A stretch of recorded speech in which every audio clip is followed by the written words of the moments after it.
ये जो पार्ट है बेटा, सेरिब्रम जो पार्ट है, अभी मैं जो आपको सिखा रही हूँ, है ना, आप सीख रहे हो, आप समझ रहे हो, आप इसको मेमोराइज करने वाले हो, ये सारी इंफॉर्मेशन कहाँ पे स्टोर हो? जैसे ही ये बी आती है तब ऑटोमेटिकली ये क्या हो गया, ये क्लोज हो गया। तो कंट्रोल एंड कोऑर्डिनेशन प्लांट्स में भी होगा। इस वे में पढ़ना बेटा, मेरी गारंटी है ये क्वेश्चन छोड़ के नहीं आओगे, ये अटेम्प्ट करके आओगे। Hello everyone, welcome back to Aries. I am Anandi and बेटा आज हम लोग पढ़ने वाले हैं बायोलॉजी का chapter that is control and coordination. भाई बड़ा ही इंटरेस्टिंग सा चैप्टर है। क्यों? क्योंकि आपने बुक के पेजेस घुमा के देखे होंगे, आपको पता है इसमें हम क्या पढ़ने वाले हैं। इसमें हम अपने ब्रेन के बारे में पढ़ते हैं, नर्व्स के बारे में पढ़ते हैं, न्यूरॉन है ना, क्या होता है, हार्मोन्स क्या होते हैं, अपने मूड को कैसे अफेक्ट करते हैं हार्मोन्स, ये सारी चीजें हम पढ़ने वाले हैं। तो हुआ कि नहीं इंटरेस्टिंग, है ना। और बेटा ट्रस्ट मी, लास्ट तक बोर नहीं होने दूंगी, ये मेरी गारंटी है। और ये चैप्टर अच्छे से पढ़ लिया ना तो आपके मार्क्स कहीं नहीं जाएंगे, ये भी मेरी गारंटी है। ठीक है, लेट्स स्टार्ट। देखो ये सिचुएशन है ना, कुछ सिमिलर लग रही होगी। रिजल्ट वाला दिन याद आ गया होगा कि हाँ कम्मा का आए थे और मम्मी पापा से ना एक पड़ी थी हम लोगों को। तो ये क्या हुआ, उनका भी चॉइस था कि उनको आपको एक खींच के लगानी थी, है ना। खौफ आपको भी होता है कि भाई अगर कम मार्क्स मिले तो पहले वाली चीजें याद आ जाती है, तो वो मेमोरी याद आ जाती है आपको, क्या हुआ था ये, अगर कम मार्क्स मिलेंगे तो ये सारी सिचुएशन होगी, ये याद आ जाता है। भाई डरा नहीं रही हूँ आपको, मेरी तो गारंटी है बोर्ड में तो अच्छे मिलने वाले आपको, अभी तो टाइम है भाई, पढ़ लो, अच्छे मिलने वाले। ठीक है, ये जो सिचुएशन है ना, ये सिचुएशन देखिए किसी हुई उसी होगी किसी के साथ, आपने देखा होगा भाई कुत्ता पीछे पड़ा है ना। ये जो प्लांट है बेटा, ये कौन सा प्लांट है, ये कौन सा प्लांट है, छुई मुई, पता है, मिमोसा प्लांट है ना, हाथ लगाते तो ये बंद हो जाता है। तो ये जो सारी चीज है, ये क्या हो रहा है बॉडी में, सारी चीजें रेगुलेटेड फॉर्म में है कि नहीं, कि ऐसे किया तो ये रिएक्शन आने वाला है, ये आपके यहाँ पे कुछ अलग हार्मोन क्रिएट होंगे, कुछ अलग हार्मोन्स रिलीज होंगे, फाइट और फ्लाइट बोलते हैं जिसे हम आगे सब पढ़ेंगे, हम सब पढ़ेंगे। बहुत मजेदार होने वाला है कि भाई भागना है कि उसको रुकाना है ना, वो भी तो अपनी चॉइस है कि नहीं रुक जा उसको शांत करना है कि कल्टी मारनी है उधर से, तो ये भी अपने चॉइसेस है। इसको टच करने पे ये लीव्स बंद हो जाते हैं, तो प्लांट्स में भी कंट्रोल एंड कोऑर्डिनेशन होता है ना। तो ये सारी चीजें एक रेगुलेटेड वे में होती है। हमारी बॉडी में ब्रेन काम करता है, हार्मोन्स काम करते हैं, ये सारी चीजें किसके लिए रिस्पॉन्सिबल है, अपने पूरे बॉडी के कंट्रोल कोऑर्डिनेशन के लिए रिस्पॉन्सिबल है ना। क्यों चाहिए कंट्रोल एंड कोऑर्डिनेशन, क्यों चाहिए कंट्रोल एंड कोऑर्डिनेशन, हमें पता तो होना चाहिए, हमें पता तो होना चाहिए ना कि अच्छा ठीक है, ये देखो विस्परिंग चल रही है इनकी, कुछ तो सीक्रेट सी बात है, कुछ तो इंपॉर्टेंट सी बात है, मुझे ना उसके बारे में ये बात पता चलिए। तो इनको विस्पर ही करना है, इनको पता है, उनको टोन कितनी रखनी है उनको ये भी पता है। सो बेसिकली हमें पता है कि हमें किस सिचुएशन में कैसे रिएक्ट करना है, हमारे टोन कितनी होनी चाहिए, हमारे नर्व्स उस वे में काम करेंगे, हमारा ब्रेन उस वे में काम करेगा, सारी चीजें रेगुलेटेड वे में हो रही है ना। हम जैसे चाहते हैं, ये वॉलंटरी चीज है कि हम चाहते हैं कि भाई हमें धीरे ही बोलना है, वॉलंटरीली हम धीरे बोलते हैं, है ना। कुछ होती है इनवॉलंटरी चीजें जैसे स्नीजिंग, ये अपने हाथ में नहीं है बट बॉडी कंट्रोल कर रही है। सो ये सब पढ़ना है, ये क्या होता है, क्यों होता है, ये सब कुछ हमें देखना है। देखो ऑर्गेनिजम्स कुछ चेंजेस डिटेक्ट करेंगे, ये सारे वर्ड्स बेटा, अभी कुछ इंपॉर्टेंट टर्म्स हम पढ़ेंगे वो हमें ध्यान में रखने, ठीक है। क्या होता है देखो, organisms need to detect changes जिसको हम बोलते हैं स्टिमुलाई एंड रिस्पॉन्ड अप्रोप्रिएटली, है ना। क्या हो रहा है, सिचुएशन क्या है, उस हिसाब से हम रिस्पॉन्ड करेंगे, है ना। एग्जाम के टाइम पे हम चिल्लाएंगे नहीं, प्लेग्राउंड में गए तो हम एकदम क्वाइटली नहीं बैठेंगे। सो बेसिकली हम देखते हैं सिचुएशन क्या है और उस हिसाब से रिएक्ट करेंगे। मतलब हम स्टिमुलाई डिटेक्ट करते हैं कि बाहर क्या सिचुएशन है, क्या स्टिमुलस आ रहा है, उस हिसाब से अपनी बॉडी रिएक्ट करेगी। Okay, this responses should be well coordinated and controlled. हमें वो चीजें अच्छे से समझ में भी आनी चाहिए कि क्या सिचुएशन में है हम, और उस हिसाब से अपनी बॉडी का कंट्रोल भी होना चाहिए, उस हिसाब से अपनी बॉडी, अपना ब्रेन, है ना, हम खुद रिएक्ट भी करेंगे। सो इसीलिए ये सब एक प्रॉपर वे में हो, एक प्रॉपर मैनर में हो, इसलिए क्या नेसेसरी है बेटा, कंट्रोल नेसेसरी है, अपनी बॉडी का कोऑर्डिनेशन नेसेसरी है। यस, तो अभी होता कैसे है, अपनी बॉडी में कंट्रोल और कोऑर्डिनेशन के लिए कौन रिस्पॉन्सिबल है भाई, किसकी वजह से होगा, कंट्रोल एंड कोऑर्डिनेशन बेटा टू मेन सिस्टम्स हैंडल करके बैठा है। एक होता है अपना नर्वस सिस्टम, एक होता है अपना endocrine system. Nervous system is associated with neurons, nerves बोल लो, जहां पे सब नर्व्स एक दूसरे से कनेक्टेड है, अपना अपना वर्क परफॉर्म कर रहे हैं, फंक्शन परफॉर्म कर रहे हैं। दूसरा होता है एंडोक्राइन सिस्टम, ये एसोसिएटेड होता है बेटा हार्मोन से, है ना। हार्मोन्स क्या होते हैं, कैसे सिक्रीट होते हैं, कौन सिक्रीट करता है, ये सब कुछ हम पढ़ेंगे। ये पता चल गया। टू मेन सिस्टम कौन से है, एक है नर्वस सिस्टम, दूसरा है एंडोक्राइन सिस्टम। ये दो मेन सिस्टम हमें पढ़ने हैं आज के लेक्चर में। All right, all right. बात करेंगे ह्यूमन नर्वस सिस्टम की। ये ह्यूमन नर्वस सिस्टम, ये जो पिंक पिंक पिंक पिंक दिख रहा है, ये सब क्या है, नर्व्स है। ये जो येलो दिख रहा है, ये क्या है, आपका ब्रेन है, ये आपका स्पाइनल कॉर्ड है, ये हमने बचपन में पढ़ रखी है भाई, ये सारी चीजें हमें पता है। देखो, एक होता है अपना सेंट्रल नर्वस सिस्टम, जिसमें हम देखते हैं अपना ब्रेन, अपना स्पाइनल कॉर्ड। ये जो पार्ट है, येलो वाला पार्ट, ये क्या है, सीएनएस। किसका पार्ट है ये येलो वाला पार्ट, सीएनएस। सीएनएस मतलब क्या बेटा, अपना सेंट्रल नर्वस सिस्टम। ये जो दूसरा पार्ट दिख रहा है ना, ये जो नर्व्स दिख रहे हैं, एक होता है बेटा अपनी बॉडी में क्रेनियल नर्व्स। क्रेनियल नर्व्स जो ब्रेन से, है ना, ब्रेन बेटा, क्रेनियम, क्रेनियल, ये जहां जहां सुनाई देना तो किसके बारे में बात हो रही है, ब्रेन से रिलेटेड कुछ तो बात हो रही है, ठीक है। तो एक होंगे क्रेनियल नर्व्स, दूसरे जो स्पाइनल कॉर्ड से रिलेटेड होंगे वो दूसरे होंगे बेटा स्पाइनल नर्व्स, ठीक है। Nervous system two main parts, एक कौन सा, सेंट्रल नर्वस सिस्टम जिसमें पढ़ेंगे ब्रेन और स्पाइनल कॉर्ड, एक होगा पेरिफेरल नर्वस सिस्टम जिसमें देखते हैं हम क्रेनियल नर्व्स और स्पाइनल नर्व्स। ऑल राइट, ठीक है, ठीक है क्या, यस। देखो, अभी कुछ इंपॉर्टेंट वर्ड्स है, कुछ इंपॉर्टेंट टर्म्स है जो आपको समझने की जरूरत है। First is stimulus. स्टिमुलस क्या होता है, स्टिमुलस क्या होता है, देखो, अगर कोई एग्जांपल ले लेते हैं, आपको भूख लगी है, ठीक है, भूख लगी है तो पेट में गुड़ गुड़ गुड़ गुड़ सी आवाज आती है कि नहीं, हाँ मैम आती तो है ना। अगर आप आयन है और आपने हाथ लगा दिया या गरम गरम चाय पी ली, गरम गरम कॉफी पी ली, तो ये जो सारी चीजें एनवायरमेंट से आपको मिल रही है ना, इंटरनल हो या एक्सटर्नल हो, ये क्या हुआ, स्टिमुलस। की कुछ तो गर्म है, उसको हमने हाथ लगाया, उसको मुंह में डाला, हमने कप से कॉफी पी ली, चाय पी ली, तो ये जो था ये क्या हो गया आपका स्टिमुलस। जो चेंज हो रहा है एनवायरमेंट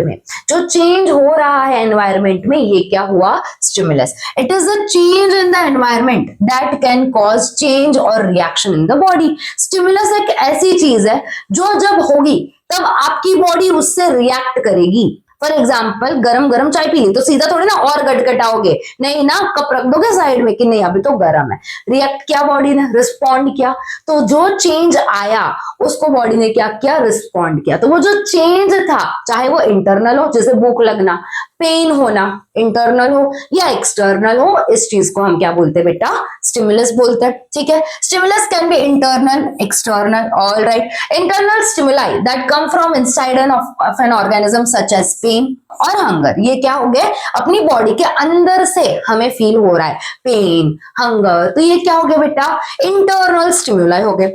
दूसरे होते हैं एक्सटर्नल स्टिमुलस, जैसे टच, विजन, स्मेल, ये आपके जो सेंस ऑर्गन्स है ना, टच करते हो, फील होती है चीजें, विजन देख सकते हो, स्मेल आती है अच्छे अच्छे खाने की, तो आप जाओगे किचन में भाग के कि मम्मा क्या बनाया है बताओ, तो ये भी क्या हुआ, बाहर से कुछ तो स्टिमुलस आया, जो किसने डिटेक्ट किया, आपके नोज ने डिटेक्ट किया, टेस्ट आपके टंग ने डिटेक्ट किया, साउंड किसने डिटेक्ट किया, आपके ईयर ने डिटेक्ट किया, that come from outside the body. ये सारे क्या हो गए, एक्सटर्नल स्टिमुलस। आया समझ में। कुछ इंटरनल होंगे जैसे आपका हंगर, पेन, ये क्या हो गए, इंटरनल स्टिमुलस। ये दोनों एग्जाम्पल है इंटरनल स्टिमुलस के।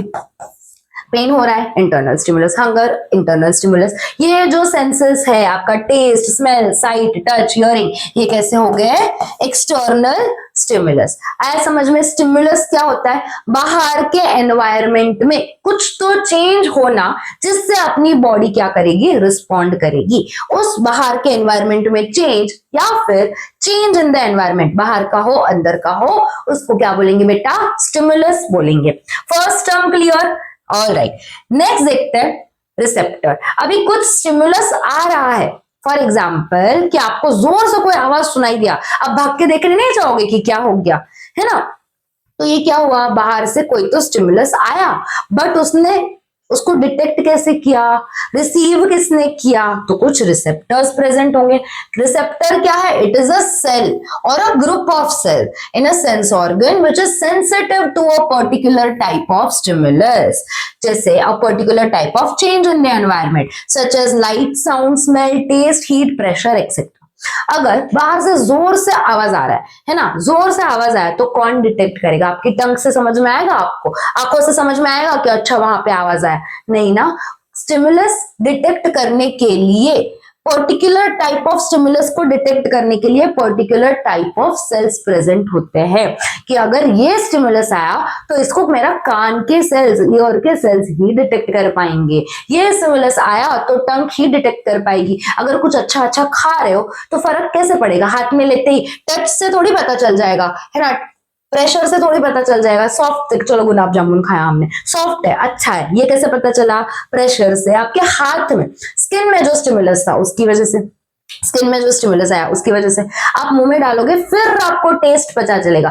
टेस्ट कैसे पता चला, आपकी जो टंग में है रिसेप्टर्स, उसकी वजह से, ठीक है। स्किन के रिसेप्टर्स अलग होंगे, टंग के रिसेप्टर्स अलग होंगे, सबका अपना अपना कुछ फंक्शन होगा। जैसे टाइप्स देख लो, जैसे अगर आई में, आई की बात करें, हमारी जो आंखों की बात करें, तो उनमें होंगे फोटो रिसेप्टर्स जो देखने में हेल्प करेंगे, है ना। दिन है, रात है, अलग अलग कलर्स है, ये कौन डिटेक्ट करता है, फोटो रिसेप्टर्स। दूसरा है ईयर, ईयर में होंगे फोनो रिसेप्टर्स जो साउंड को डिटेक्ट करेंगे। थर्ड टंग, टंग में होंगे बेटा गस्टैटो रिसेप्टर्स जो टेस्ट को डिटेक्ट करेंगे। नोज, नोज में होंगे बेटा ऑल्फैक्टरी रिसेप्टर्स जो अच्छी खराब स्मेल को डिटेक्ट करेंगे। और लास्ट में हम बात करें तो स्किन, स्किन में प्रेजेंट होंगे मैकेनो रिसेप्टर्स और थर्मो रिसेप्टर्स। मैकेनो रिसेप्टर्स कैसे, मैंने आपके हाथ को ऐसे प्रेस किया, ठीक है, प्यार से जोर से ऐसे प्रेस किया तो पता चलेगा आपको, प्रेशर फील हुआ, मैकेनो रिसेप्टर्स।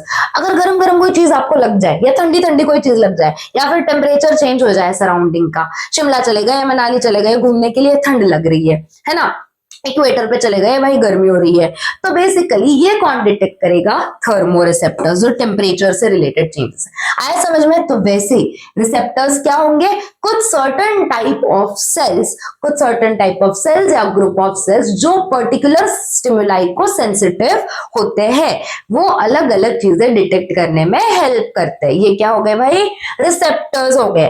क्लियर है, स्टिमुलस क्लियर हो गया, रिसेप्टर क्लियर हो गया। अब आगे देखते हैं। Next is effector. इफेक्टर क्या होगा, स्टिमुलस आया, रिसेप्टर ने रिसीव किया, अभी उस पर रिएक्ट भी तो करोगे ना, है ना, उसका इफेक्ट भी तो दिखेगा आपके कोई ऑर्गन पे। अगर गर्म लगा है तो सीधा हाथ पीछे कर लिया कि नहीं, तो मसल वर्क करे कि नहीं, है ना। ये हो गए क्या effector. Effector is an organ like a muscle और a gland that shows the response to the stimulus. Last आता है रिस्पॉन्स। क्या है रिस्पॉन्स, एक रिएक्शन हो गया भाई, रिएक्शन हो गया, है ना, गरम लगा, सीधा हमने रिएक्ट किया कि ओ नहीं पीनी है चाय, ओ नहीं पीनी है कॉफी, अभी नहीं पी रहे, थोड़ा ठंडा होने देते। ये क्या हो गया भाई, आपका रिस्पॉन्स हो गया टू द स्टिमुलस। ठीक है, वर्ड्स क्लियर है, टर्म्स क्लियर है क्या, stimulus, receptors, effectors, response, clear, बिल्कुल बिल्कुल बिल्कुल। अभी जब आगे यूज होंगे ना बेटा ये वर्ड्स, तो आपको एक क्लियर आइडिया होना चाहिए। ठीक है, ठीक है। नेक्स्ट देखते हैं हम लोग नर्वस सिस्टम का unit, unit of nervous system, very important, जिसको हम बोलते हैं न्यूरॉन। क्या नाम है भाई इसका, न्यूरॉन। क्या नाम है, न्यूरॉन। न्यूरॉन मतलब है बेटा हमारा नर्व सेल्स, है ना। ऐसा तो नहीं कि बॉडी में एक ही लंबी सी नर्व है, नहीं ना, न्यूरॉन्स प्रेजेंट होंगे बॉडी में। Neurons are the unit of nervous system. ये आपका एक न्यूरॉन है। अभी न्यूरॉन विथ डायग्राम इंपॉर्टेंट है। न्यूरॉन अभी हम लोग लेबलिंग करेंगे इसकी with diagram, it is very very important. अब आप जब डायग्राम्स हाथ से प्रैक्टिस करते हो खुद से, मेरे साथ ना एक काम करो, बुक लेके बैठो, पेन लेके बैठो, डायग्राम निकालो, पेंसिल लेके बैठो, डायग्राम निकालो। जब आप मेरे साथ साथ डायग्राम्स प्रैक्टिस करते हो, जब आप इस वे में पढ़ते हो ना बेटा, तो आप इस चीज को कभी भूलोगे नहीं। याद रखना, इस चीज को आप कभी भी भूलोगे नहीं। देखो ये अपना एक नर्व सेल है, ये क्या है, अपना न्यूरॉन है या नर्व सेल है। ये जो है ना, इसको हम बोलते हैं सेल बॉडी। ये क्या है, ये क्या है, अपना न्यूरॉन की सेल बॉडी। इसको बेटा प्यार से सोमा भी बोलते हैं। क्या बोलते हैं, सोमा और सेल बॉडी।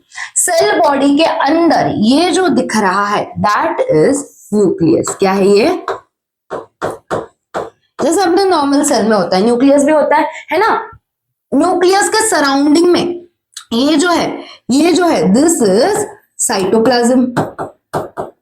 ये अपने नॉर्मल सेल के जैसे ही है। ये सेल बॉडी है, ये क्या है, साइटोप्लाज्म है न्यूक्लियस के सराउंडिंग में, और ये क्या है, न्यूक्लियस। ये तीन चीजें। नेक्स्ट यहाँ पे ये जो फिंगर लाइक या हेयर लाइक प्रोजेक्शंस आपको दिख रहे हैं, इसको हम बोलते हैं डेंड्राइट्स। क्या बोलते बेटा, डेंड्राइट्स बोलेंगे। अभी ये छोटे छोटे प्रोजेक्शंस को डेंड्राइट्स बोल दिया, और ये जो लॉन्ग है, ये जो लंबा सा है, इसको नाम देते हैं एक्सॉन। क्या नाम दिया, एक्सॉन। एक लंबा प्रोजेक्शन है, उसको क्या नाम दिया, एक्सॉन। रुको जाओ, ये जो है ना बेटा, ये एक्सॉन है। अभी ये आपकी टेक्स्ट बुक में नहीं दिया, but still this is important. ये क्या है, ये जो येलो येलो येलो दिख रहा है, इसको हम बोलते हैं माइलिन शीट। क्या बोलते हैं, माइलिन शीट। लेबल कर लेना, याद रखना इसको क्या बोला जाता है बेटा, माइलिन शीट। ये फैट से बनी होती है। माइलिन शीट किसको कवर करती है, एक्सॉन को। और नर्व के एंड में जो है, इसको हम बोलते हैं नर्व एंडिंग्स। क्या बोलेंगे,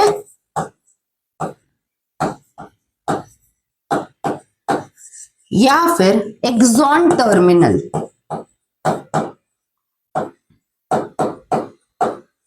क्या नाम है, नर्व एंडिंग या फिर एक्सॉन टर्मिनल। सिर्फ एंडिंग बोल दो तो भी चलेगा।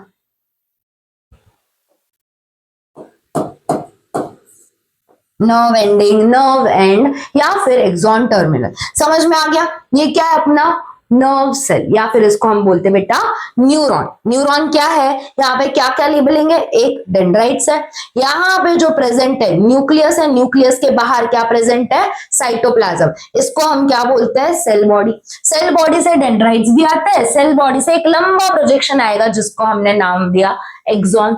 एक्सॉन को सराउंडिंग करते हुए क्या लिखा है, माइलिन शीट। और जहां पे एक्सॉन खत्म होता है, खत्म होना, टर्मिनेट होना, उसको हम क्या बोलेंगे, एक्सॉन टर्मिनल या फिर नर्व एंडिंग। डन है क्या, डन है क्या। रुक के खुद से एक बार प्रैक्टिस कर लो। ये डायग्राम इंपॉर्टेंट है, इजी भी है, इजी भी है। आपने 9th में भी सिर्फ डायग्राम निकाला था, लेबलिंग नहीं की थी, है ना। अभी लेबलिंग के साथ याद करना है भाई, बड़े होंगे तो चीजें एक्स्ट्रा पढ़नी है, ठीक है। देखो अभी पढ़ते हैं हम अपने नर्व सेल के बारे में या फिर न्यूरॉन के बारे में।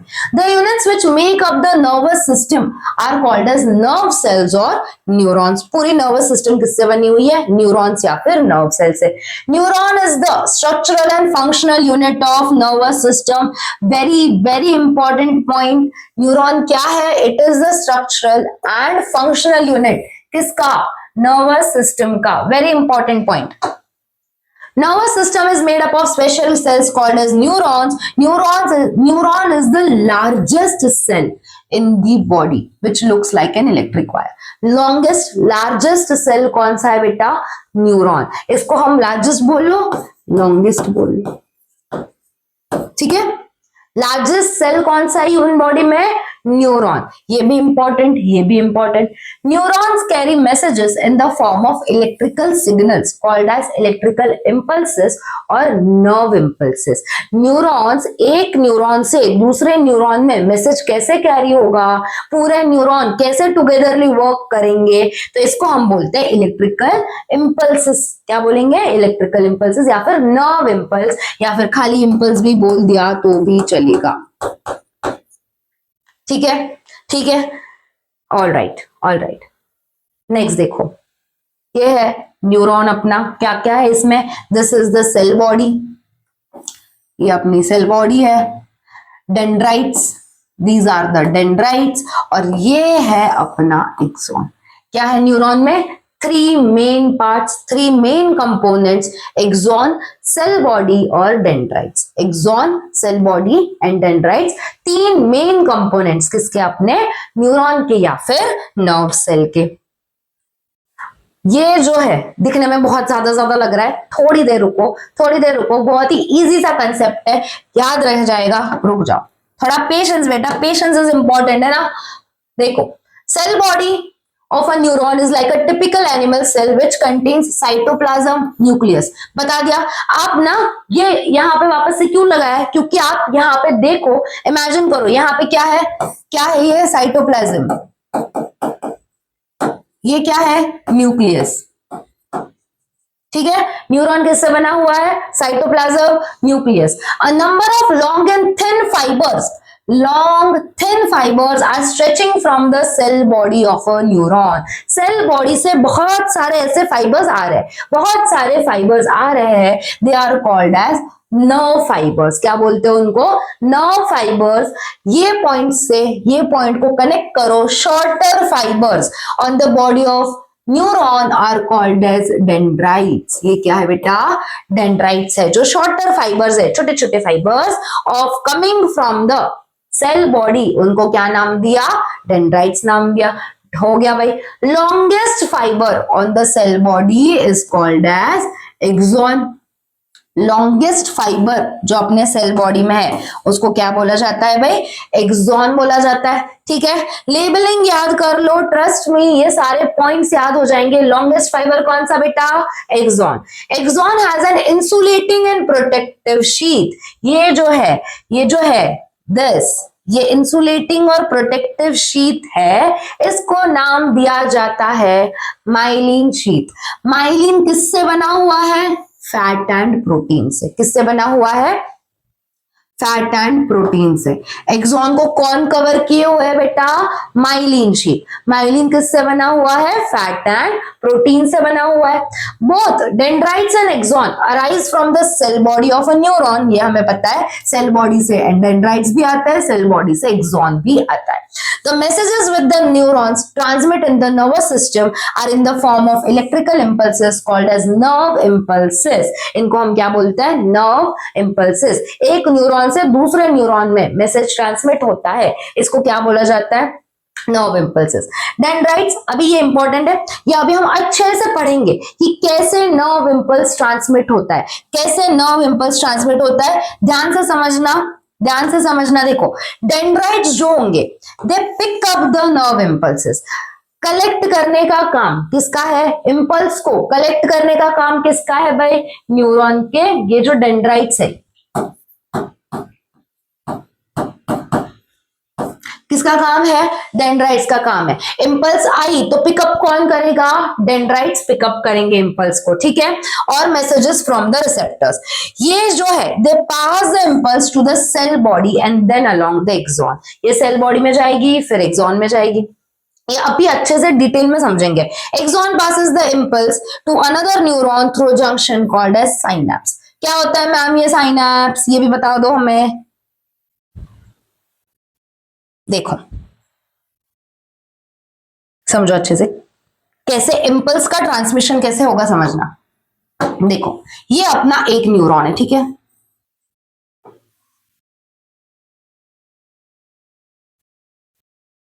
यहां पे बता दो या थोड़ा आगे बता दो। एक काम करते हैं बेटा, ये ना इधर रहने देते हैं, थोड़ा आगे यहाँ पे बता देती हूँ मैं आपको। एक बार ना तुम लोग ये तीनों टाइप के न्यूरॉन्स पढ़ लो, एक तीनों टाइप के न्यूरॉन्स पढ़ लो, फिर कैसे इंपल्स का ट्रांसमिशन होता है ये फिर आगे बता दूंगी। उधर समझ में आ गया डेंड्राइट्स क्या होते हैं, सिर्फ पार्ट्स के नाम याद रख लो, कौन से इंपॉर्टेंट पार्ट्स है, क्या क्या लेबलिंग है, उतना याद रह गया। अभी तीन टाइप के न्यूरॉन्स पढ़ लो, फिर उसके बाद हम लोग देखेंगे क्या होता है।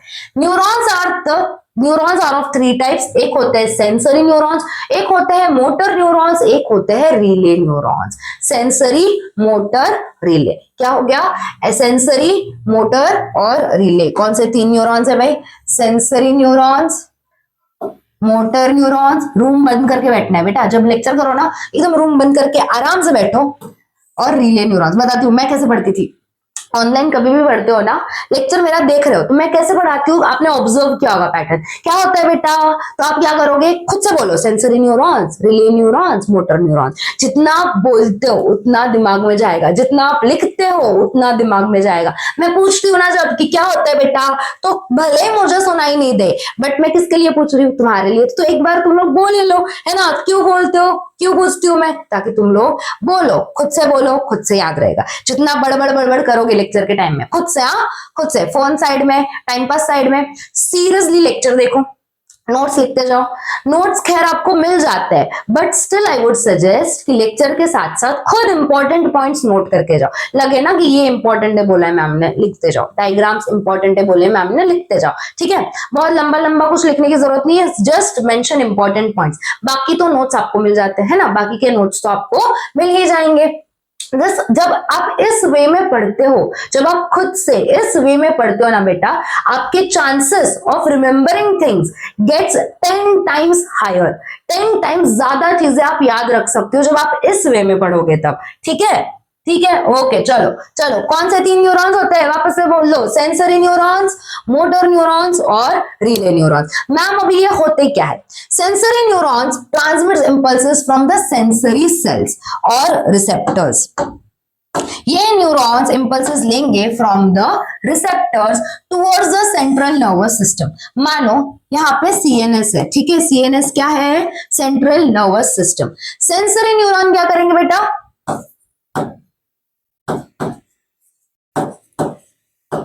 सेंसरी न्यूरॉन क्या करेंगे, इंपल्स लेंगे, यहां से इंपल्स लेंगे और ये ट्रांसमिट करेंगे टू द सीएनएस। आया समझ में। सीएनएस में क्या है, स्पाइनल कॉर्ड ब्रेन, पहले ही बता दिया, सीएनएस मतलब स्पाइनल कॉर्ड ब्रेन की बात हो रही है। सेंसरी न्यूरॉन्स क्या करेंगे, transmit impulses from the sensory cells. Sensory cell से इंपल्सेस लेंगे, ट्रांसमिट करेंगे किसको, सीएनएस को। डन। दूसरा मोटर न्यूरॉन, मोटर न्यूरॉन उल्टा काम करेंगे। Motor neurons transmit impulses from the central nervous system towards the muscle cells. Central nervous system से मसल सेल्स तक, है ना, ये सेंट्रल नर्वस सिस्टम से मसल सेल्स तक ये इंपल्सेस लाने का काम कौन कर रहे हैं, central neuron, sensory neurons. Impulses लेके जाने का काम कौन कर रहा है, मोटर न्यूरॉन्स। कौन से neurons, motor neurons,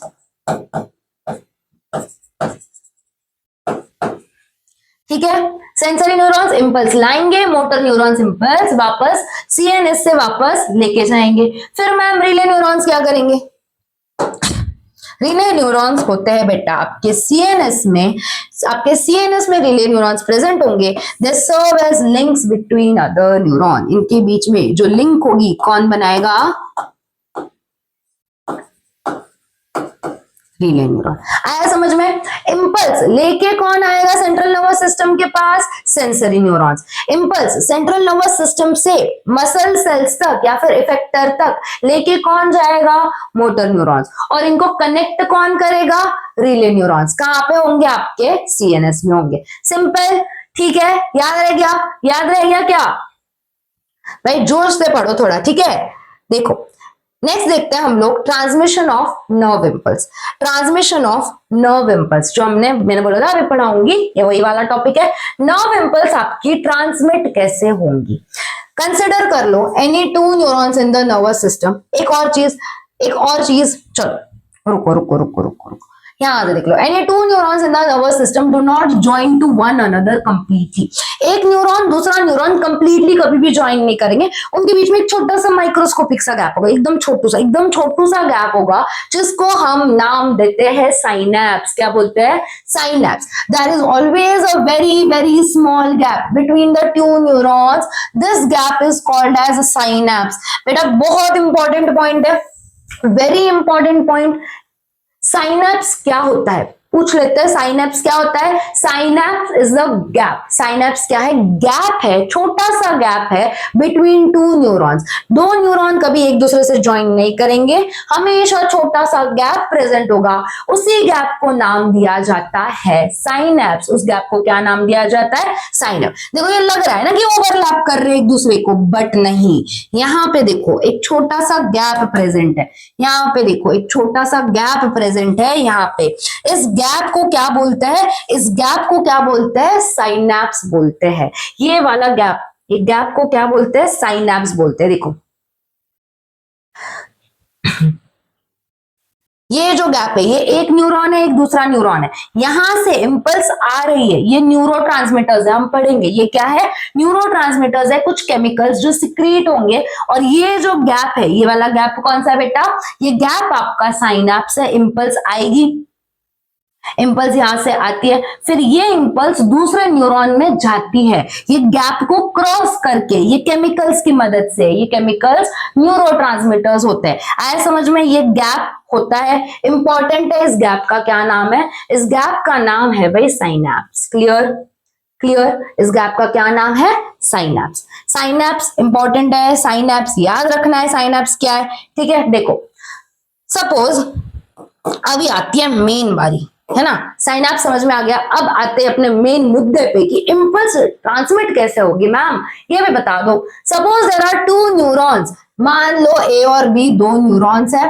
late A be the sensory neuron, let A be the sensory neuron जो इंपल्स लेके आ रहा है, ठीक है, which is directly connected to the receptor. Receptor से कनेक्टेड है अपना ए वाला न्यूरॉन और वो इंपल्स लेके आया। There is an extremely small microscopic gap between the end of axon neuron A and the dendrite of next neuron B. Ma'am ये क्या हो गया? ये तो समझ में नहीं आया। देखो क्या होता है, अपना जो न्यूरॉन है ना, मानो ये अपना न्यूरॉन A है, ठीक है,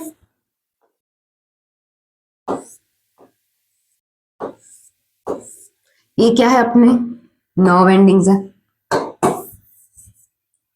ये क्या है? अपने नर्व एंडिंग्स है। ये हो गया डेंड्राइट्स। ये क्या है? डेंड्राइट्स है। ये हो गया अपना न्यूक्लियस। ये हो गया बेटा अपना सेंसरी न्यूरॉन। इसको मान लो न्यूरॉन ए। इसको क्या बोला? इसको क्या बोला हमने? न्यूरॉन ए। अब देखते हैं अपना न्यूरॉन बी। न्यूरॉन बी कैसे होगा? देखो ये इस वे में कनेक्टेड होगा,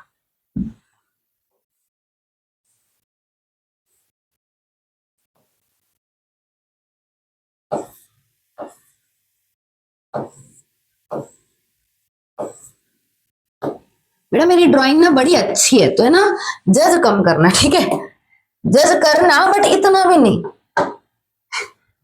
ठीक है। ड्राइंग हमारी बड़ी अच्छी है भाई।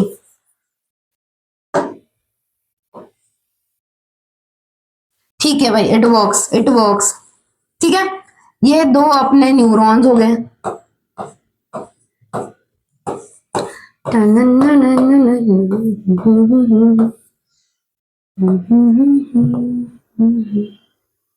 Yes, perfect, picture perfect. ले सकते हो पिक्चर तुम लोग, है ना, पिक्चर परफेक्ट एकदम ड्राइंग निकाली है मैंने। ये अपना न्यूरॉन बी हो गया। अब समझना अच्छे से हो क्या है। देखो बेटा, इम्पल्स आती है, इम्पल्स, ये न्यूरॉन कहां पे कनेक्टेड है? Directly to the receptor. जब भी इम्पल्स आएगी, इम्पल्स कैसे ट्रैवल करेगी? कलेक्ट कौन करेगा इम्पल्स को? डेंड्राइट्स। कलेक्ट कौन करेगा इम्पल्स को? डेंड्राइट्स। जैसे ही डेंड्राइट्स इम्पल्स को कलेक्ट करेंगे, इम्पल्स पास होती है from the dendrites to the cell body. ठीक है, डेंड्राइट से लेके सेल बॉडी में क्या जाएगी? इम्पल्स जाएगी। और एक चीज यहाँ पे प्रेजेंट होती है क्या, माइलिन शीथ। माइलिन शीथ होती है कि नहीं? हाँ हाँ मैम, पढ़ा था हमने। तो ये जो इम्पल्स आते हैं ना बेटा, ये इम्पल्स सेल बॉडी से लेके कहां पे जाएगी, टू द एक्सॉन। कहां पे जाएगी इम्पल्स, टू द एक्सॉन। ये ट्रैवलिंग पाथ है, ठीक है। इम्पल्स चलिए अपने कहां पे, घूमने फिरने मान लो, ठीक है। इम्पल्स इज गोइंग समवेयर, तो उसका पाथ क्या है, पाथ क्या है, डेंड्राइट से इम्पल्स आएगी। इम्पल्स आएगी, डेंड्राइट्स कलेक्ट करेंगे, सेल बॉडी तक पहुंचाएंगे। सेल बॉडी से impulse will go move forward from the axon. Axon यहाँ पे बेटा इम्पल्स ना जंप करती है। इम्पल्स क्या करती है, जंपिंग जंपिंग होती है इनका, जंपिंग जपक। क्यों? आप बचपन में भागे हो क्या, सीधे भागना है ना, बचपन में भागते हो ऐसे सीधे भागते हो, और एक दूसरा की जंप कर करके भागते हो, है ना, जंप कर करके भागते हो। तो ये जब जंप कर करके भागते हो ना, तब क्या होता है, आप जल्दी पहुंचते हो। बस ये एक छोटा सा रीजन है, आप 11th-12th में बहुत अच्छे से पढ़ोगे, बट एक छोटा सा रीजन है कि ये जो इम्पल्स, ये जो माइलिन क्षेत्र है ना, उस पर इम्पल्स ऐसे जंप करेगी। आपने एकदम प्रॉपर ये देखा होगा, आपने ये प्रॉपर देखा है, तो यहाँ पे देखो गैप्स प्रेजेंट है कि नहीं, छोटे छोटे गैप। ये पूरा माइलिन क्षेत्र पूरी है क्या, नहीं, यहाँ पे छोटे छोटे गैप्स प्रेजेंट है। तो इम्पल्स क्या करती है, जंप जंप जंप जंप, ऐसा जंप जंप करते इम्पल्स जाती है आगे आगे, ठीक है। ये इम्पल्स जंप कर करके थ्रू द एक्सॉन, एक्सॉन से जाएगी टू द एक्सॉन एंड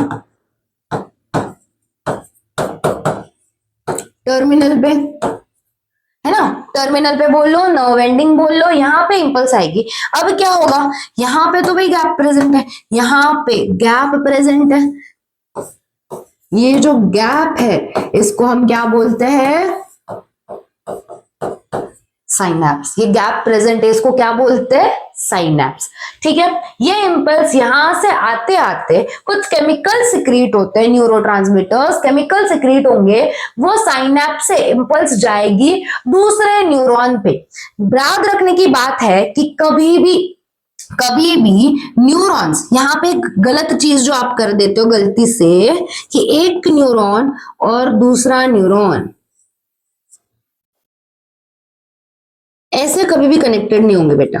मतलब एक्सॉन से एक्सॉन कभी भी टच नहीं होगा, एक्सॉन से एक्सॉन या डेंड्राइट से डेंड्राइट ऐसे कभी भी नहीं होगा, एक्सॉन एंड से axon end, dendrite to dendrite, ये जो है ना, ये जो है दिस इज वेरी वेरी गलत, ठीक है। ऐसे नहीं होगा, क्योंकि इंपल्स सिर्फ यहां से जनरेट होगी, यहां से आ रही है ना, केमिकल सिर्फ एक ही साइड से रिलीज होंगे, इस साइड से केमिकल्स रिलीज होंगे, फिर वो इंपल्स, इलेक्ट्रिकल इंपल्स यहाँ पे पास होगी। मतलब एक्सॉन एंड से इंपल्स कहां पे जाएगी, through the synapse, through the gap, ये इंपल्स वापस से जाएंगी दूसरे न्यूरॉन के डेंड्राइट के पास, दूसरे न्यूरॉन के डेंड्राइट से वापस से सेल बॉडी, सेल बॉडी से वापस से एक्सॉन, एक्सॉन से एक्सॉन एंड, फिर वापस से सेम चीज कंटिन्यू होते रहती है, वापस से सेम चीजें क्या होते रहती है बेटा, कंटिन्यू होते रहती है। तो आया समझ में, ये जो गैप है, इस गैप को हम क्या बोलते हैं, साइनैप्स। ये इंपल्स जब आएगी तो ये साइनैप्स के थ्रू दूसरे न्यूरॉन में जाएगी,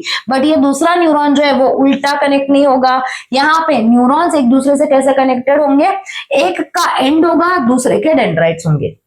क्लियर, ये इंपॉर्टेंट चीज है, याद रखने वाली बात है, कभी भी एक्सॉन एंड से एक्सॉन एंड नहीं होगा, डेंड्राइट से डेंड्राइट्स ज्वाइन नहीं होंगे, बिकॉज इंपल्स जो है बेटा it is one way. Impulse क्या है, impulse is a one way transmission. याद रखना, इंपल्स हमेशा वन वे, सिर्फ सीधा, कभी भी उल्टा मुड़ के देखना ही नहीं है, सिर्फ लाइफ में सिर्फ एक ही डायरेक्शन में जाना है। एक पाथ चूज कर लिया, हमें सीएनएस तक पहुंचना है तो एक ही पाथ फॉलो करके पहुंचना है, एक ही डायरेक्शन में जाना है, वापस पीछे मुड़ के नहीं देखेगी इंपल्स, ठीक है। यही चीज याद रखनी है कि इंपल्स एक ही डायरेक्शन में जाएगी। आया समझ में, इंपल्स कलेक्ट कौन करेगा, डेंड्राइट्स। किसका काम है ये, डेंड्राइट्स का। डेंड्राइट्स किसको पास करेगा, सेल बॉडी। सेल बॉडी से इंपल्स कहां पे गई, एक्सॉन, एक्सॉन से एक्सॉन एंड, या फिर एक्सॉन टर्मिनल, वहां पे साइनेप्स के थ्रू होते हुए इंपल्स कहां पे जाएगी, दूसरे न्यूरॉन मतलब न्यूरॉन बी के डेंड्राइट्स वापस उसको कलेक्ट करेंगे। बेसिकली इंपल्स कलेक्ट करने का काम किसका है, डेंड्राइट्स का। यहां से वापस से डेंड्राइट्स ने कलेक्ट की, सेल बॉडी से वापस से एक्सॉन, एक्सॉन से वापस से एंड, वापस से दूसरे न्यूरॉन के, थर्ड न्यूरॉन के डेंड्राइट्स कलेक्ट करेंगे। आया समझ में, आया समझ में? Is it very very clear? इधर बेटा मार्क्स छोड़ के नहीं आने, क्वेश्चन छोड़ के नहीं आना, इधर मार्क्स नहीं जाने चाहिए वरना वो हटके पड़ेंगे। ऐसा क्वेश्चन आया तो इस वे में समझाए कि इधर मार्क्स नहीं जाओगे, इधर मार्क्स नहीं छोड़ के, क्या ही बोल रही, इधर क्वेश्चंस नहीं छोड़ के आओगे, ये वाला क्वेश्चन अटेम्प्ट करके आओगे, स्कूल में हो, बोर्ड्स में हो, कहीं पे भी। और अच्छे से देख लो, आंसर लिखना है इस वे में लिख सकते हो, थ्योरी फॉर्म में लिखो, पॉइंट्स के फॉर्म में लिखो, बट अटेम्प्ट तो करके ही आना है। देख लो क्या है, जो समझाया, स्टिमुलस डिटेक्ट करेगा, स्टिमुलस डिटेक्ट करना, stimulus is detected, receptor is a sense organ that detects the stimulus like a heat, touch, etc. कोई भी stimulus हो सकता है। It is connected to the dendrite of a sensory neuron। कहां पे connected है, dendrite of a sensory neuron। फिर बेटा impulse generate हुई, impulse generation हुआ, stimulus triggers a chemical reaction in the receptor, this creates an electrical impulse in the dendrite of the sensory neuron A।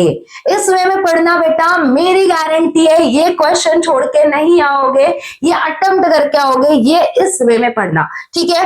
Electrical impulse dendrite ए, फिर impulse travels in the neuron A. Impulse कहां पे travel करेगी, पूरे के पूरे neuron ए में। क्या path होगा, from the dendrite to the cell body, cell body से एक्सॉन ऑफ न्यूरॉन ए, बता दिया मैंने ये, बिल्कुल।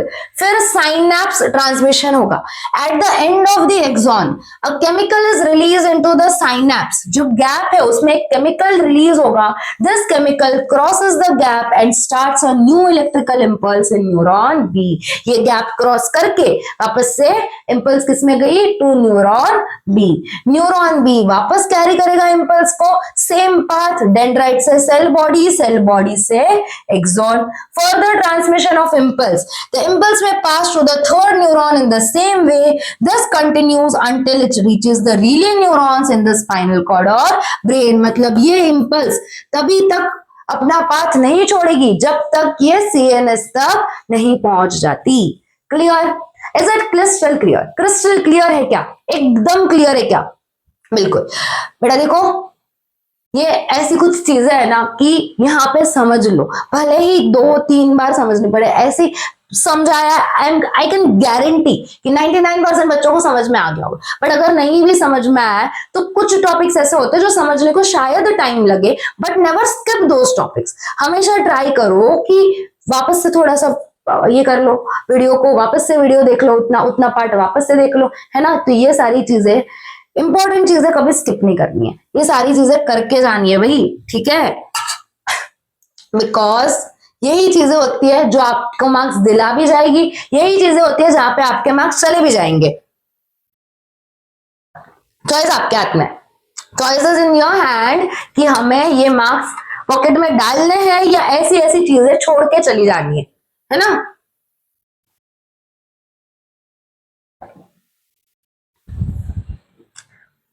देखो synapse, synapse acts like a one way valves. ये वही है जो हमने डिस्कस किया,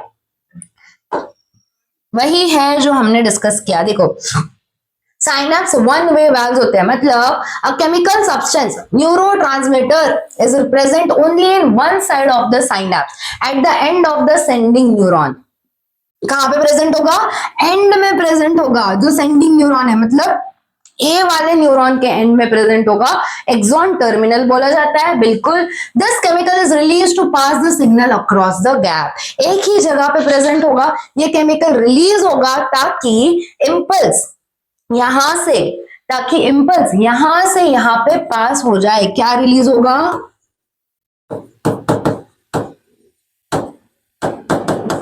न्यूरोट्रांसमीटर किसमें होगा, साइनेप्स में, और ये वन वे होगा, ठीक है। ये क्या होगा, वन वे होगा, यहां से ही इंपल्स इस वे में जाएगी, ठीक है। बेटा कुछ डायग्राम्स ना आपके एनसीईआरटी में नहीं दिए होते, तो ये डायग्राम अगर पेपर में ऐसा क्वेश्चन आ जाए ना तो ये डायग्राम बना के आ जाना, थोड़ा लिख के आ जाना, जितना मैंने समझाया उतना अपने वर्ड्स में लिख के आ जाना। आई कैन गारंटी जो भी पेपर चेक करेगा ना इंप्रेस हो जाएगा। मेन चीज होती है कि पेपर चेक करने वाले को इंप्रेस करना। हमारा पेपर सबसे से अलग दिखना चाहिए कि वाह क्या पेपर लिखा है बंदे ने, ठीक है। ओके देखो, receiving neuron has special sites, उनको हम रिसेप्टर्स बोलते हैं, टू रिसीव द सिग्नल। जो सिग्नल इंपल्स न्यूरॉन ए से आएगा दूसरा न्यूरॉन उसको रिसीव करेगा। As a result impulse can only travel in one direction, important, from the axon of one neuron to the dendrite of the next, from the axon to the dendrite of the next neuron, important है, it cannot go backward, ensuring one way communication, एक ही direction में जाएगी impulse, वापस उल्टा मुड़ के नहीं देखेगी। भाई क्लियर?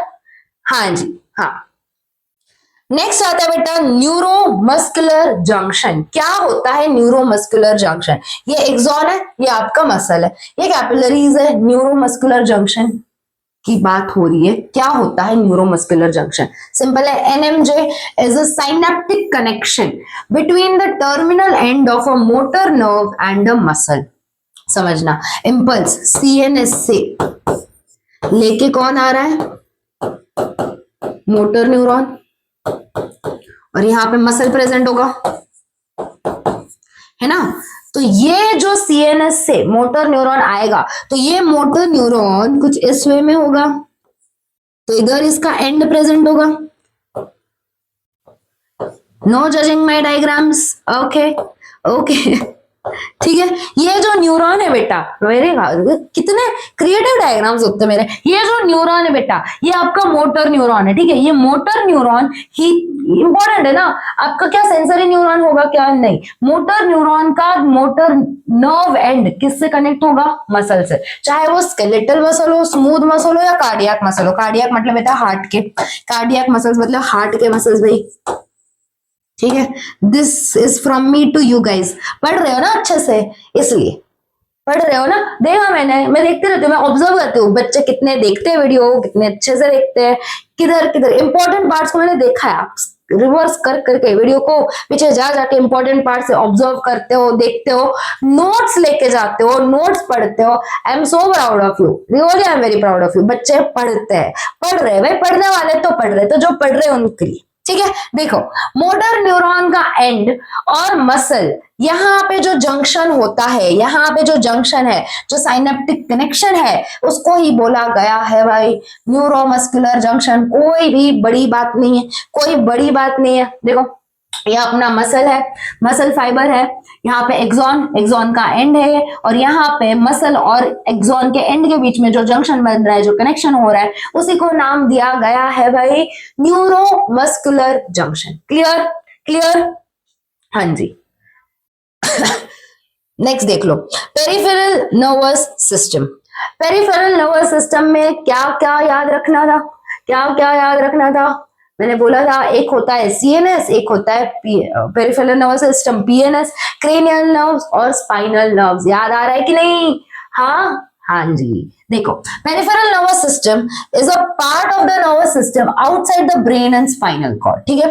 ब्रेन और स्पाइनल कॉर्ड से बाहर वाले जो नर्व्स होंगे उनको का नाम दिया गया है peripheral nervous system. It connects the central nervous system to the rest of the body. CNS को, ब्रेन और स्पाइनल कॉर्ड को ये नर्व्स कनेक्ट करेंगे, ये नर्व्स क्या करेंगे? कनेक्ट करेंगे पूरे बॉडी से, है ना। पूरे बॉडी से इंपल्स पहुंचाने हैं, इंपल्स वापस लाने हैं, तो ये सब कौन कनेक्ट करता है? पीएनएस का काम है।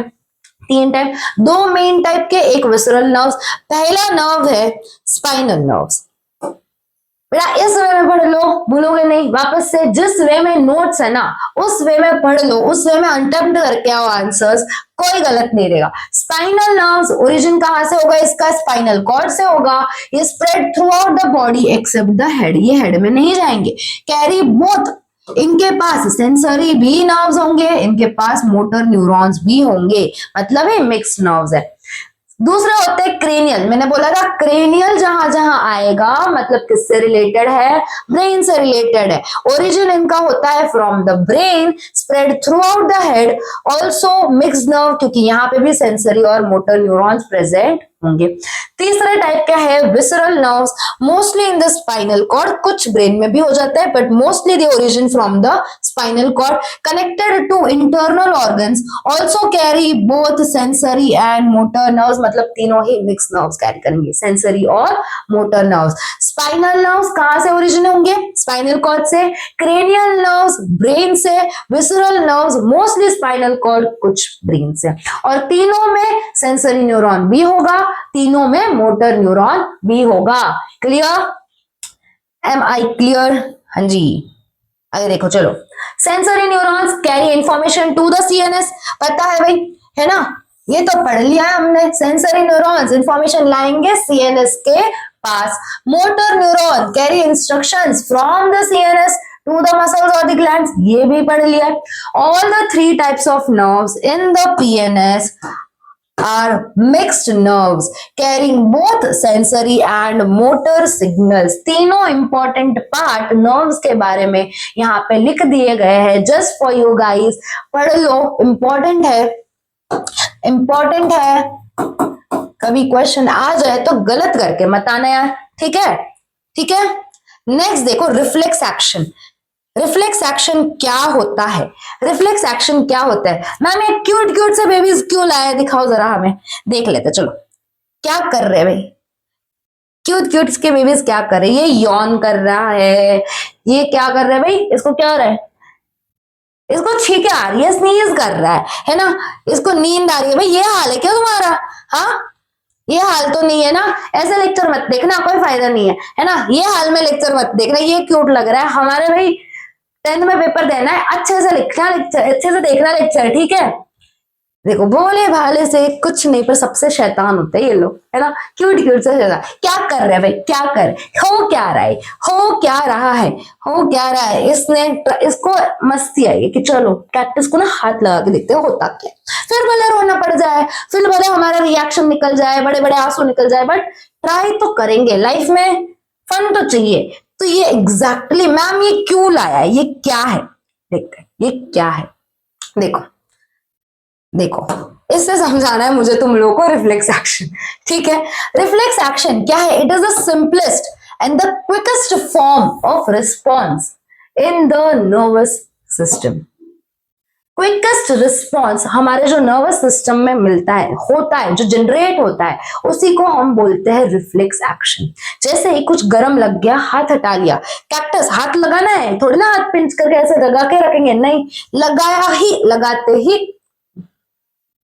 ही हाथ वापस से she will pull away the hand, है ना, क्योंकि पेन तो नहीं चाहिए हैंड को, हमें पेन तो नहीं चाहिए। तो ये जो है, आपने सोचा क्या कि अच्छा यहाँ पे काटा, अच्छा चुभ रहा है, ओके काटा चुभ रहा है, ठीक है ठीक है ठीक है, फिर हाथ हटाएंगे, सोच सोच के हटाना है कि नहीं हटाना, ये सब हो रहा है कि नहीं, जल्दी से ये हुआ कि नहीं, सीधा दूसरा फ्रैक्शन ऑफ सेकंड में रिएक्शन आया कि नहीं, फ्रैक्शन ऑफ सेकंड में रिएक्शन आया कि नहीं, ये क्या है, ये क्या है भाई, आपकी रिफ्लेक्स एक्शन है। आपने सीधा ही एक्शन किया कि नहीं, सीधा ही कर लिया, yes, that is reflex action. It is a rapid automatic response to a stimulus. आप सोचोगे नहीं कि करना है कि नहीं करना है, पढ़ाई के बारे में सोचोगे कि अच्छा आज स्कूल से जाके पढ़ाई करेंगे क्या, अच्छा आज नहीं, आज ना बड़ी नींद आ रही है, आज सो लेते हैं, अगर चैटिंग करने का मन है थोड़ा चैटिंग कर लेते हैं, टाइम पास करनी है, सीरीज देखनी है, ये कर लेते हैं, ये आप सोच के कर रहे हो। बट चाय मुंह में गई गरम सी, सीधा कप रख दोगे, गरम गरम आयन होगा, हाथ लगाया, सीधा हाथ ले लोगे आप अपना, थोड़ी ऐसा कि हाथ लगा के बैठोगे, नहीं ना। तो क्या हो रहा है, ये आप सीधा क्विकेस्ट रिस्पॉन्स शो कर रहे हो, that is reflex action.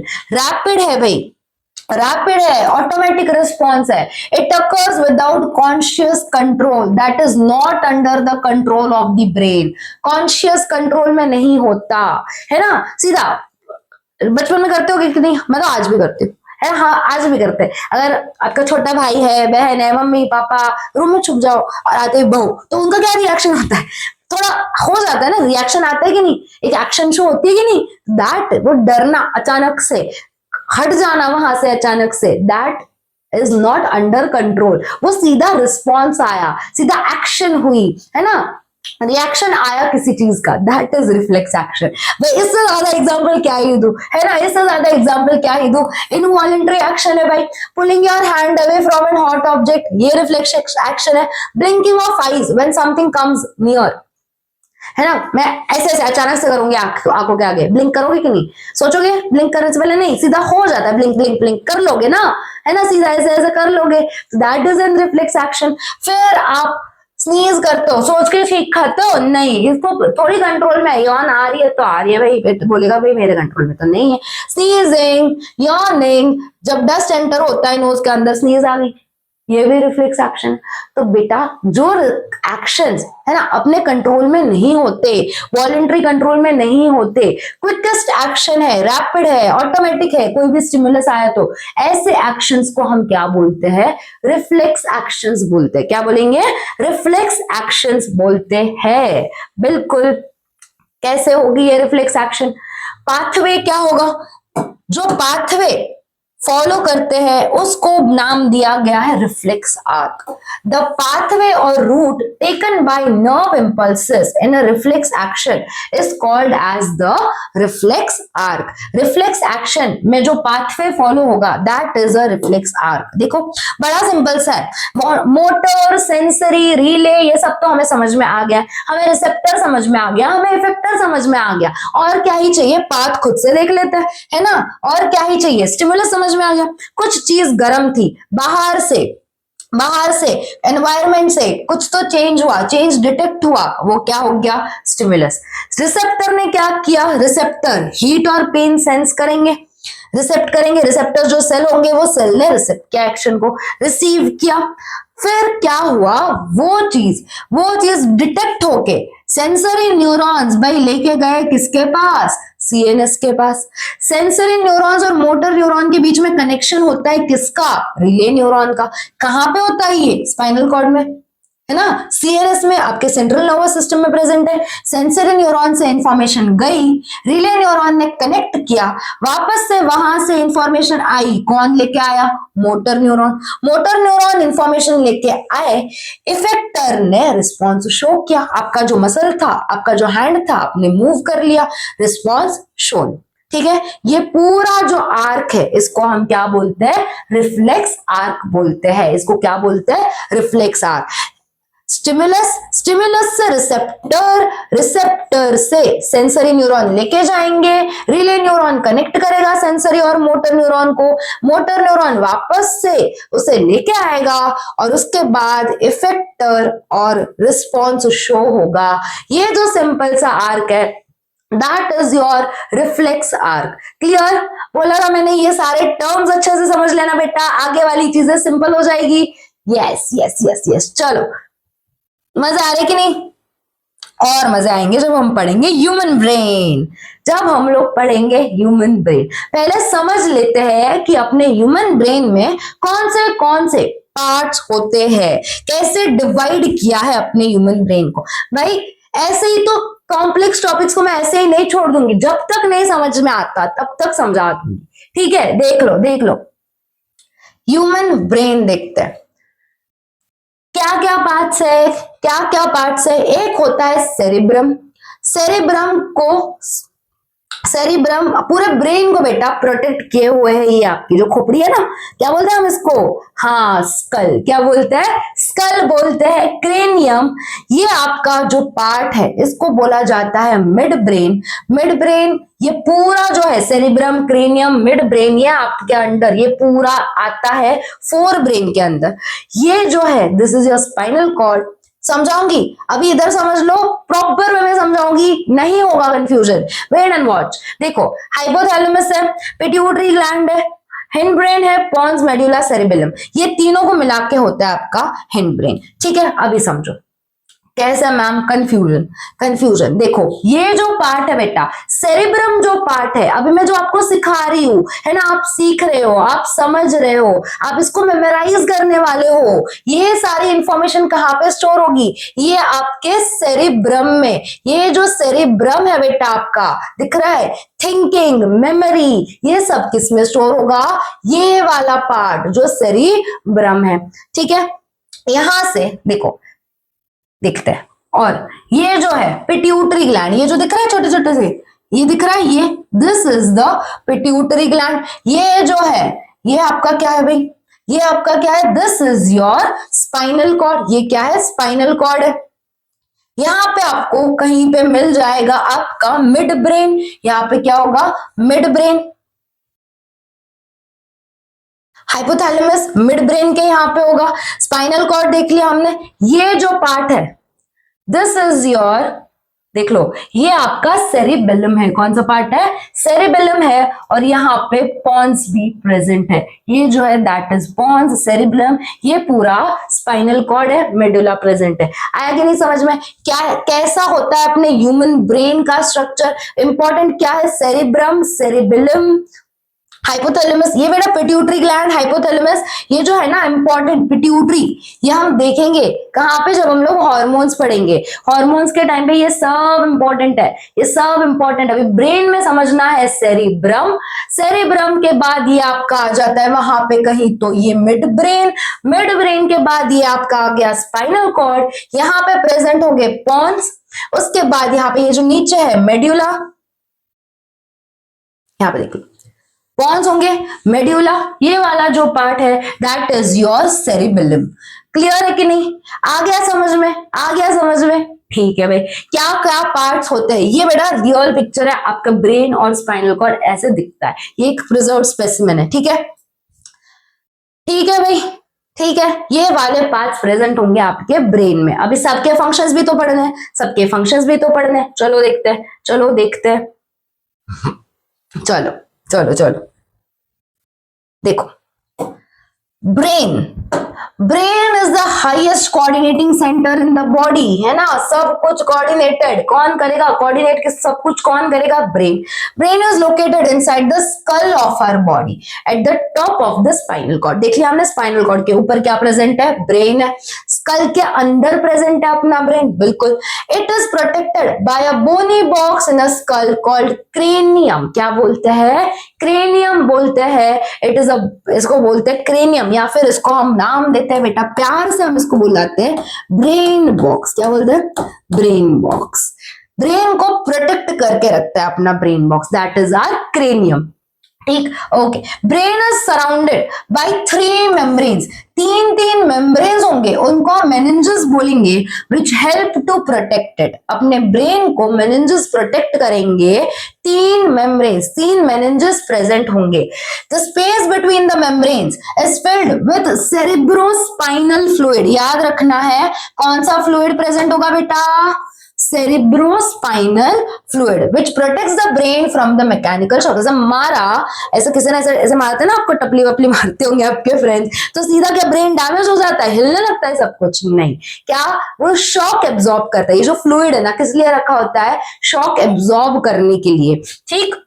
Pairs of cranial nerves arise from the brain। हमें पता है cranial nerves कहां से arise करेंगे? From the brain। Okay, अभी देखते हैं ह्यूमन ब्रेन 3 पार्ट्स में डिवाइडेड है, fore brain, mid brain, hind brain. देख लो, फोर ब्रेन, ये हैंड ब्रेन और ये आपका mid brain. Fore brain, cerebrum, cranium, ये जो है hypothalamus, pituitary gland, hind brain, sorry hypothalamus, pituitary gland, ये सब मिड ब्रेन, स्पाइनल कॉर्ड, ये पॉन्स, मेड्यूला, सेरिबेलम आपका हैंड ब्रेन का अंडर आता है। देखो, फोर ब्रेन में क्या आता है? सेरिब्रम। मिड ब्रेन, वहां पे इतना ही पोर्शन है मिड ब्रेन का। हैंड ब्रेन में आते हैं आपके पॉन्स, सेरिबेलम और मेड्यूला। ठीक है, fore brain consist of cerebrum, hind brain और सॉरी मिड ब्रेन, और थर्ड इज आपका हैंड ब्रेन बोलो, हैंड ब्रेन बोलो बेटा, सेम, पॉन्स, सेरिबेलम और मेड्यूला। ठीक है, ओके चलो पहले बात करेंगे सेरिब्रम की। किसकी बात करेंगे? सेरिब्रम की। क्या होता है आखिर cerebrum? Cerebrum is the largest part of the human brain. Human brain का सबसे लार्जेस्ट पार्ट कोई है तो कौन सा? सेरिब्रम। ये ऊपर जो खोपड़ी है ना आपकी, जो ऊपर है ना, जो ऊपर पार्ट है, that is your cerebrum. Important है सेरिब्रम, सेरिबेलम, मेडुला, ये बेटा इंपॉर्टेंट है। फंक्शन इधर उधर करके मत आ जाना, तीनों ही इंपॉर्टेंट है। ब्रेन अपने आप में एक बहुत इंपॉर्टेंट टॉपिक है, ठीक है। It controls all voluntary actions, है ना। मुझे आज पढ़ाई नहीं करनी है, आज तो मेरा बड़ा मन है, मुझे पढ़ाई करनी है, ये आपके वॉलंटरी कंट्रोल में है कि करना है नहीं करना है। इसको आज ना कूटने का, मारने का मन कर रहा है ना, इसको आज थोड़ा हगवक करने का मन कर रहा है। आप करोगे, किसके कंट्रोल में है? आपके सेरिब्रम के कंट्रोल में। It also handles thinking, learning, reasoning, memory and decision making. ये सारी पावर किसके पास है? आपके ब्रेन के सेरिब्रम के पास है। Cerebrum receives sensory information from sense organs via receptors. Receptors से sensory information किसके पास आएगी? सेरिब्रम से। जैसे आईज, ईयर, स्किन आपके रिसेप्टर्स हो गए। Interprets the incoming information based on past experiences. Past experiences याद रहते हैं कि नहीं? है ना, कुछ अच्छे मेमोरीज होंगे, कुछ खराब मेमोरीज होंगे, याद रहते हैं। फॉर एग्जाम्पल एवर ट्रेंडिंग, है ना, एवर ट्रेंडिंग एग्जाम्पल, कम मार्क्स मिलने का खौफ, कम मार्क्स मिलने का डर। रिजल्ट आता है तो आपको आपके पास्ट एक्सपीरियंसेस याद होते हैं ना, कि कम मार्क मिले ना तो लास्ट टाइम मेरे साथ तो ये हुआ था, इस बार ये हो गया ना, तो नहीं, ये तो नहीं चाहिए, है ना। भले ही पूरे टाइम एग्जाम में टाइम पास किया हो, बट डर तो सिर्फ रिजल्ट वाले दिन लगता है। तो ये आपका पास्ट एक्सपीरियंस है, याद रहा कि नहीं? पता है कि लास्ट टाइम ये हुआ था, ये मेरे साथ, ये नहीं करना है। बच्चे होते हैं, उसको डरा देते हैं ना, बच्चों को डराते हैं ना, ये नहीं करना, ये करोगे तो ऐसा ऐसा हो जाएगा, तो दूसरी बार ना करने से पहले सोचेगा कि नहीं, लास्ट टाइम ऐसे हुआ था। बच्चे सीढ़ियों से गिर जाते हैं, एक बार गिरेगा, दूसरी बार गिरेगा, तीसरी बार ना उधर जाएगा भी नहीं, क्योंकि इंफॉर्मेशन स्टोर्ड है कि यहां जाने से ना अपने साथ हादसा हो सकता है, तो नहीं जाना। तो बेसिकली ये सब कौन स्टोर करके रखता है? आपका cerebrum. It interprets the incoming information based on past experiences. बहुत अच्छे से याद होता है। After analysing the input, the cerebrum decides the appropriate response. क्या रिस्पॉन्स करना है, वहां पे जाना है बच्चे को, नहीं जाना है, वो डिसाइड कर सकता है। Decision is send to the motor area of the cerebrum. The motor area sends instructions to the voluntary muscles. फिर वॉलंटरी मसल्स अपना एक्शन करेंगे। Voluntary muscles perform the action according, like moving the hand, speaking, walking, इससे बात करनी है, इधर जाना है, उधर नहीं जाना है, ये सब वॉलंटरी कंट्रोल में है। ये पूरा आर्क ऐसे होता है। इंफॉर्मेशन आएगी, पास्ट एक्सपीरियंसेस होंगे उस रिलेटेड, तो इंफॉर्मेशन उस हिसाब से परसीव करता है अपना ब्रेन, मतलब अपना सेरिब्रम, उस हिसाब से अपने वॉलंटरी मसल्स एक्शन करेंगे। Clear? This is about your cerebrum. It is the center for voluntary actions. ठीक है, voluntary मतलब जो अपने हाथ में होता है। Mid brain. Mid brain is the middle part of the brain located between forebrain and hindbrain. दोनों के बीच में जो था, यहाँ पे this is your midbrain. This is your midbrain. Controls reflex movements like head, neck, trunk. Reflex movements को control करेगा ये। The responses to visual and auditory stimuli, like sudden flash of light और लाउड साउंड। साउंड आया, आपने response किया, है ना, आपने सीधा रिस्पॉन्स किया, आपका हेड मूव किया, कंट्रोल किया। किसके कंट्रोल में? मिड ब्रेन के कंट्रोल में। फ्लैश आया, आंख बंद कर दिया आपने, किसके कंट्रोल में? आपके मिड ब्रेन के कंट्रोल में। Controls eye muscles reflexes, helps in automatic eye movement. देखते हो कि नहीं, टकर टकर, इधर उधर इधर उधर, ये क्या होता है एग्जाम के टाइम पे? सिर्फ आंखें काम करती है। आंसर बता दे, सिर्फ आंसर बता दे, थोड़ा सा बता दे, आगे का मैं लिख लूंगा, है ना, तो ना आगे का मैं लिख लूंगा, मुझे थोड़ा सा बता दे, है ना। ये करते हो कि नहीं करते हो ना? तो कौन काम करे? सिर्फ आई मूवमेंट कौन कंट्रोल करेगा? कौन कंट्रोल करेगा? Midbrain. Regulates pupil size according to the light intensity. Examples, pupil shrink in bright light. Bright light होती है तो जो आपका प्यूपिल का एरिया होता है वो श्रिंक होता है। अंधेरा होता है, अचानक से लाइट चली जाती है, जब अंधेरा हो जाता है तब आपको पहले कुछ नहीं दिखाई देता, क्योंकि प्यूपिल इज स्मॉल इन साइज। फिर जैसे ही थोड़ी देर रुकोगे ना, आपको थोड़ी थोड़ी ऑब्जेक्ट्स विजिबल होने लगते हैं। प्यूपिल एनलार्जेस, प्यूपिल का साइज चेंज होता है। ये कौन करता है? किसके कंट्रोल में? मिड ब्रेन के। Helps adjust the shape of the eye lens for purpose proper focusing. Midbrain acts as reflex center for sight and sound related responses. Head neck trunk को कौन कंट्रोल करता है? आपका mid brain. Reflexes, सीधा इधर देखा उधर देखा, सुनाई दिया दिखाई दिया, ये किसके कंट्रोल में है? आपके मिड ब्रेन के कंट्रोल में है। क्लियर? सेरिब्रम का क्या फंक्शन था? आपका मिड ब्रेन का क्या फंक्शन है? अब आते हैं आपके हिंड ब्रेन पे। The pons take part in regulating respiration. Respiration regulate करना किसका काम? पॉन्स का। सेरिबेलम, सेरिबेलम, सेरिब्रम नहीं है, क्या है ये? Cerebellum helps in maintaining posture and balance of the body. It also enables us to make precise and accurate movement। मैं हिल पा रही हूँ, मेरा पोस्चर अच्छे से है, तो ये किसकी वजह से? कौन कंट्रोल? मैं ऐसे ऐसे ऐसे क्यों नहीं कर रही हूँ, है ना? क्यों ऐसे ऐसे ऐसे कंट्रोल में है ना मेरी बॉडी कि हाँ भाई ऐसे टर्न होना है, मूव करना है, बैलेंस है कि नहीं बॉडी में? बैलेंस है कि नहीं? अभी किसका बैलेंस चला जाता है समझना, जब जब जब कोई, अभी तो बड़े हो गए है ना, बड़े हो गए, सारी चीजें पता है। जब कोई ड्रिंक करता है, बेसिकली जब किसी ने ड्रिंक कर लिया ना, पी ली है, तब क्या होता है? बैलेंस चला जाता है, फिर अपने ही धुन में है। क्या हो रहा है? कौन सा part of the brain affect हो रहा है? आपका सेरिबेलम अफेक्ट हो रहा है। मतलब आपके बॉडी का पोस्चर कंट्रोल में नहीं है, बैलेंस कंट्रोल में नहीं है, ठीक है? That is affecting the brain.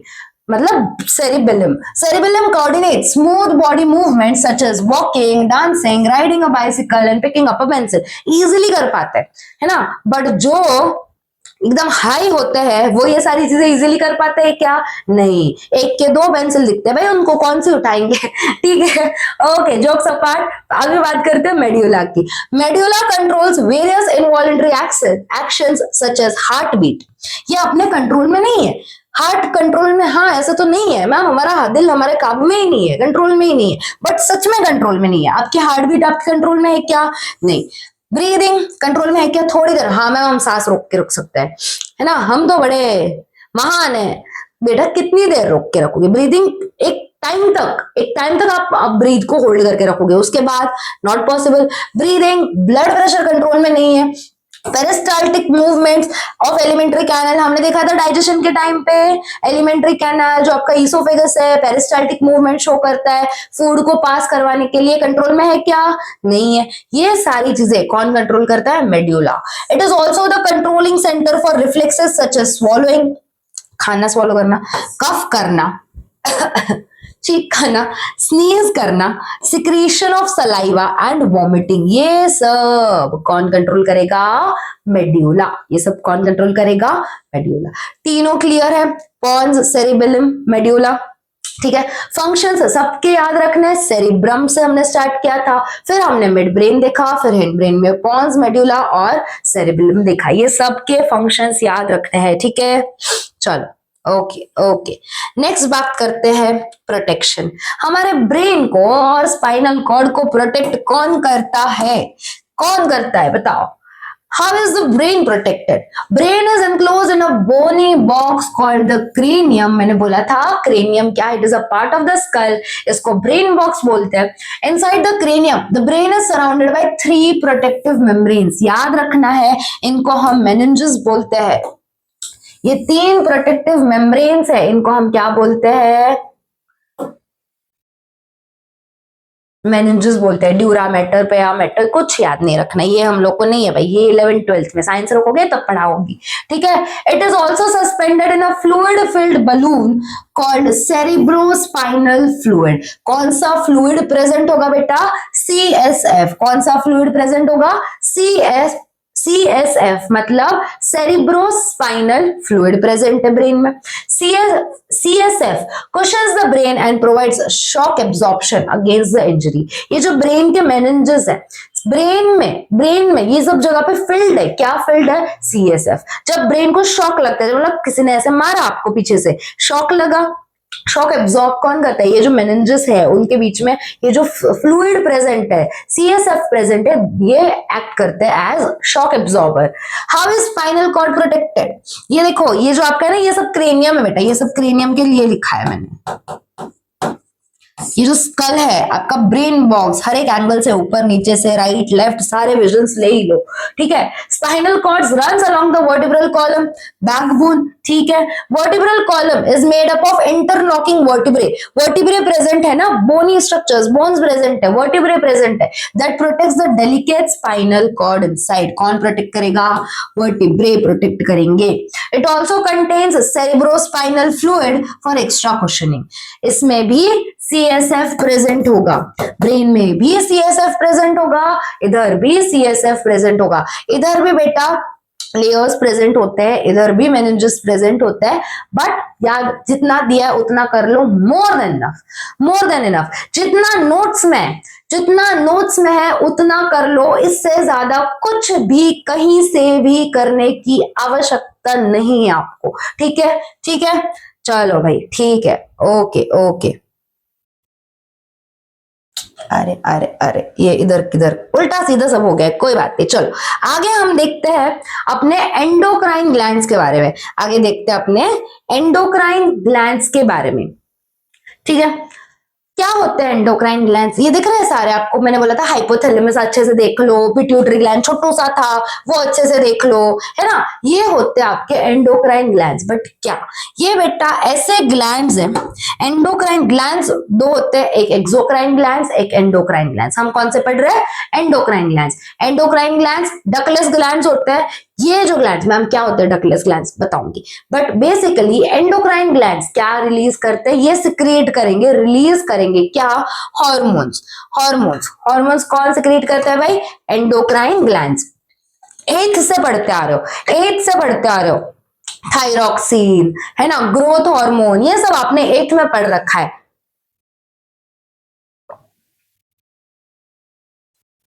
ठीक है। What are endocrine glands? याद करो कौन से हार्मोन्स आपने 8th में पढ़े थे बेटा?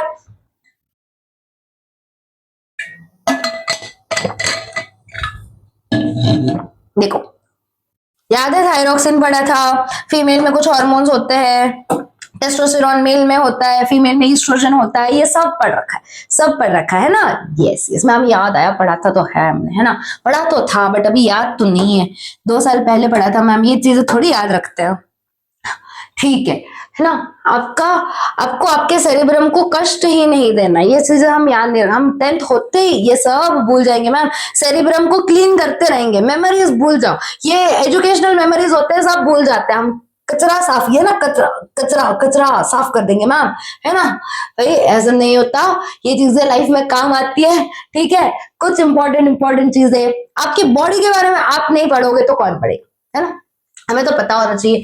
देखो endocrine glands, gland which does not have a duct and secretes it's product directly, या फिर सिक्रीशंस बोल लो, ये इनके सिक्रीशंस डायरेक्टली ब्लड स्ट्रीम में डालेंगे, उनका कोई डक्ट नहीं होता। ये जो सिक्रीशंस होते हैं, सिक्रीशंस कौन से है भाई? इनके सिक्रीशंस है इनके हार्मोन्स, ये सिक्रीशंस डायरेक्टली ब्लड में एंटर करवाएंगे, ऐसे ग्लैंड को बोलते हैं हम endocrine gland. Thus endocrine glands are called ductless glands. कैसे बोलते हैं इनको हम? कैसे ग्लैंड्स बोलते हैं बेटा? Ductless gland. Endocrine gland secretes a chemical substance called hormone. क्या सिक्रीट करते हैं endocrine glands? Endocrine glands hormones secrete करते हैं। ये पूरी चीज इंपॉर्टेंट है। एंडोक्राइन ग्लैंड्स क्या सिक्रीट करते हैं? हार्मोन्स। इनको हम क्या बोलते हैं? Ductless gland. क्यों? क्योंकि ये अपने सिक्रीशंस डायरेक्टली ब्लड स्ट्रीम में सिक्रीट करेंगे। कुछ एंडोक्राइन ग्लैंड्स दिए जैसे hypothalamus, pituitary, pineal, thyroid gland, parathyroid gland.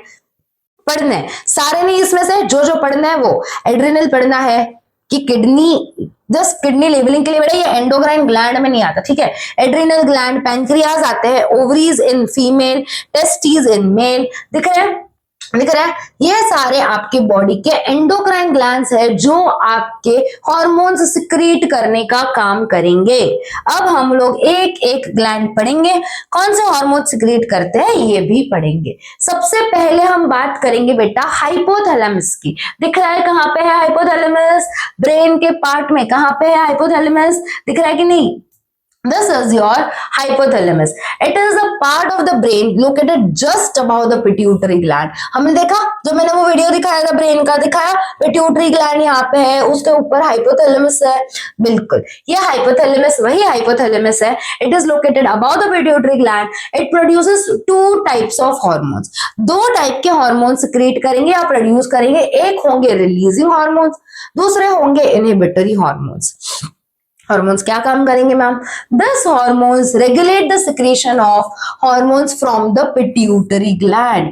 ये जो हार्मोन सिक्रेट करेगा, ये हार्मोन्स पिट्यूटरी ग्लैंड के हार्मोन्स का सिक्रेशन को रेगुलेट करेंगे.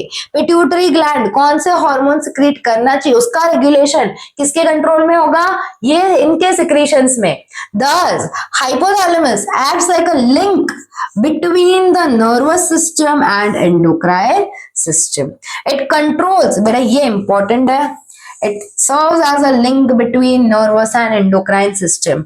It controls and coordinates the functioning of the pituitary gland. Pituitary gland को हम बोलते हैं master gland. Pituitary gland को क्या बोलते हैं? Master gland. Often called as the master gland. ठीक है, ठीक है भाई. हाइपोथैलेमस समझ में आ गया क्या करेगा? ये कंट्रोल करेगा हॉर्मोन्स, ये हार्मोन सिक्रेट करेगा. ये जो सिक्रीशंस है, इनके जो सिक्रीशंस है, ये किसको अफेक्ट करेंगे? ये जो सिक्रीशंस है ये रेगुलेट करेंगे सिक्रीशंस को. कौन से सिक्रीशंस को? पिट्यूटरी ग्लैंड के सिक्रीशंस को. ये होता है आपके हाइपोथैलेमस का फंक्शन. दूसरा मास्टर ग्लैंड भाई अपना, that is pituitary gland. Important, very important. Master gland, pituitary gland. क्या है पिट्यूटरी ग्लैंड? देख लो, located just below the brain. देखा था हमने, मैंने बोला था इतना छोटू सा है ये. जस्ट बिलो द ब्रेन एक ग्लैंड लोकेटेड है जिसका नाम है pituitary gland, known as the master gland. Ma'am क्यों इसको मास्टर ग्लैंड बोलते हैं? Because it controls other endocrine gland. है ना, मास्टर होता है कि नहीं, जिसके हाथ में पावर होती है कि ये सबको कंट्रोल करेगा. तो पिट्यूटरी जो ग्लैंड है that is the master gland. तो बाकी के जितने एंडोक्राइन ग्लैंड्स है उनको रेगुलेट, उनको कंट्रोल कौन करता है भाई? ये भाई साहब, that is pituitary gland. Secretes multiple hormones that regulates various body functions. One key hormone it secretes is the growth hormone. 8th में पढ़ा है मैम, 8th में पढ़ा है growth hormone. Yes, human growth hormone भी बोलते हैं. ये कौन सा हार्मोन सिक्रेट करेंगे? Growth hormone. Controls overall growth of the body. अभी ग्रोथ हार्मोन सिक्रेट करेंगे तो ये क्या काम करेगा? पूरे बॉडी का ग्रोथ कंट्रोल करने का. Regulates the development of bones and muscles. Okay बेटा, इनकी डेफिशिएंसी, इसकी वजह से क्या हो सकता है? या तो ओवर सिक्रीशन या लेस सिक्रीशन से. डेफिशिएंसी नहीं बोल सकते, इनके ओवर सिक्रीशन या फिर लेस सिक्रीशन से कुछ इफेक्ट्स होते हैं. जैसे ड्वार्फिज्म. ड्वार्फिज्म क्या होता है बेटा? ड्वार्फ एक होता है जाइजेंटिज्म, एक होता है ड्वार्फिज्म, एक होता है जाइजेंटिज्म. ये कंडीशन देख रहे हो, this is a dwarf person, this is a giant person. ऐसे मान लो ये एक ड्वार्फ पर्सन है. ड्वार्फ होते हैं, इनसे भी शॉर्ट होते हैं, मतलब यहाँ तक होंगे में भी.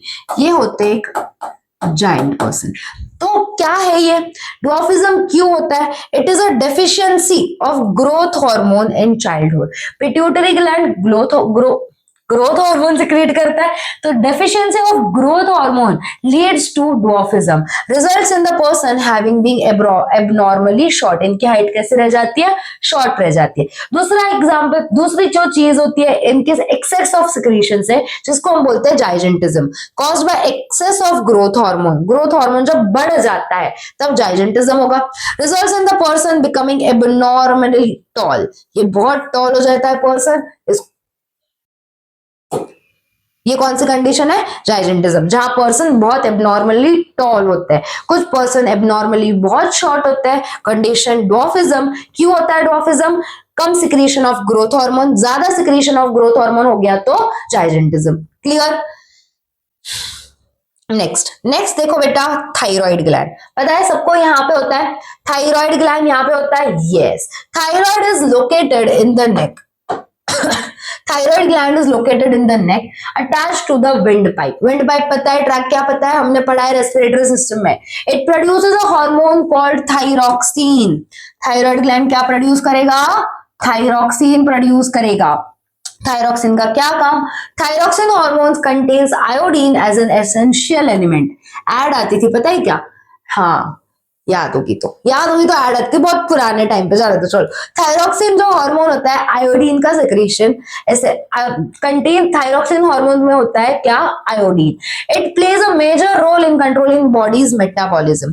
फंक्शंस क्या है थायरॉक्सिन के? Regulates metabolism of carbohydrates. Carbohydrates, fats और प्रोटीन्स का मेटाबॉलिज्म को कंट्रोल करेगा, रेगुलेट करेगा। Maintaining energy balance in the body, किसका काम है? थायरॉक्सिन का। Supports physical and mental development. ये है फंक्शंस किसके? ये फंक्शन है बेटा आपके थायरॉक्सिन के। ये बेटा सब में सिक्रेट होते हैं हॉर्मोन्स, ठीक है? हॉर्मोन्स जो है कितने सिक्रेट होते हैं मुझे कौन बताएगा? चलो मुझे कमेंट करके बताना कि हॉर्मोन्स कितने अमाउंट में सिक्रेट होते हैं। मतलब not exact amount but come quantity में होंगे या ज्यादा क्वांटिटी में होंगे, कितना हार्मोन सिक्रीट करती है बॉडी एट अ टाइम, ये बताना, ठीक है? थायराइड ग्लैंड के बाद देखेंगे हम पैराथायराइड ग्लैंड। ये होते हैं 4, ये देख रहे हैं एकदम 1 2 3 4। थायराइड कहां पे था? यहाँ पे नेक में, नेक के यहाँ पे। कहां पे था? नेक के यहाँ पे।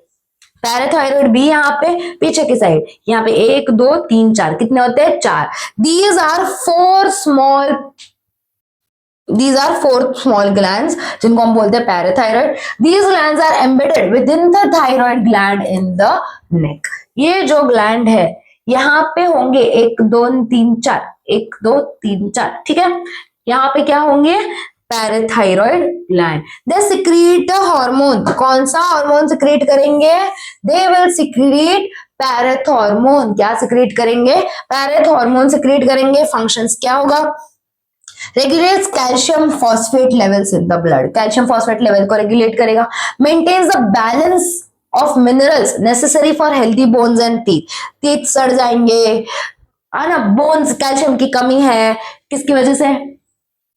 बोन्स में, टीथ में क्या होता है? कैल्शियम। किसके कंट्रोल में है ये? पैरेथ हार्मोन। तो ये सब किसके कंट्रोल में होता है? पैरेथ हार्मोन के।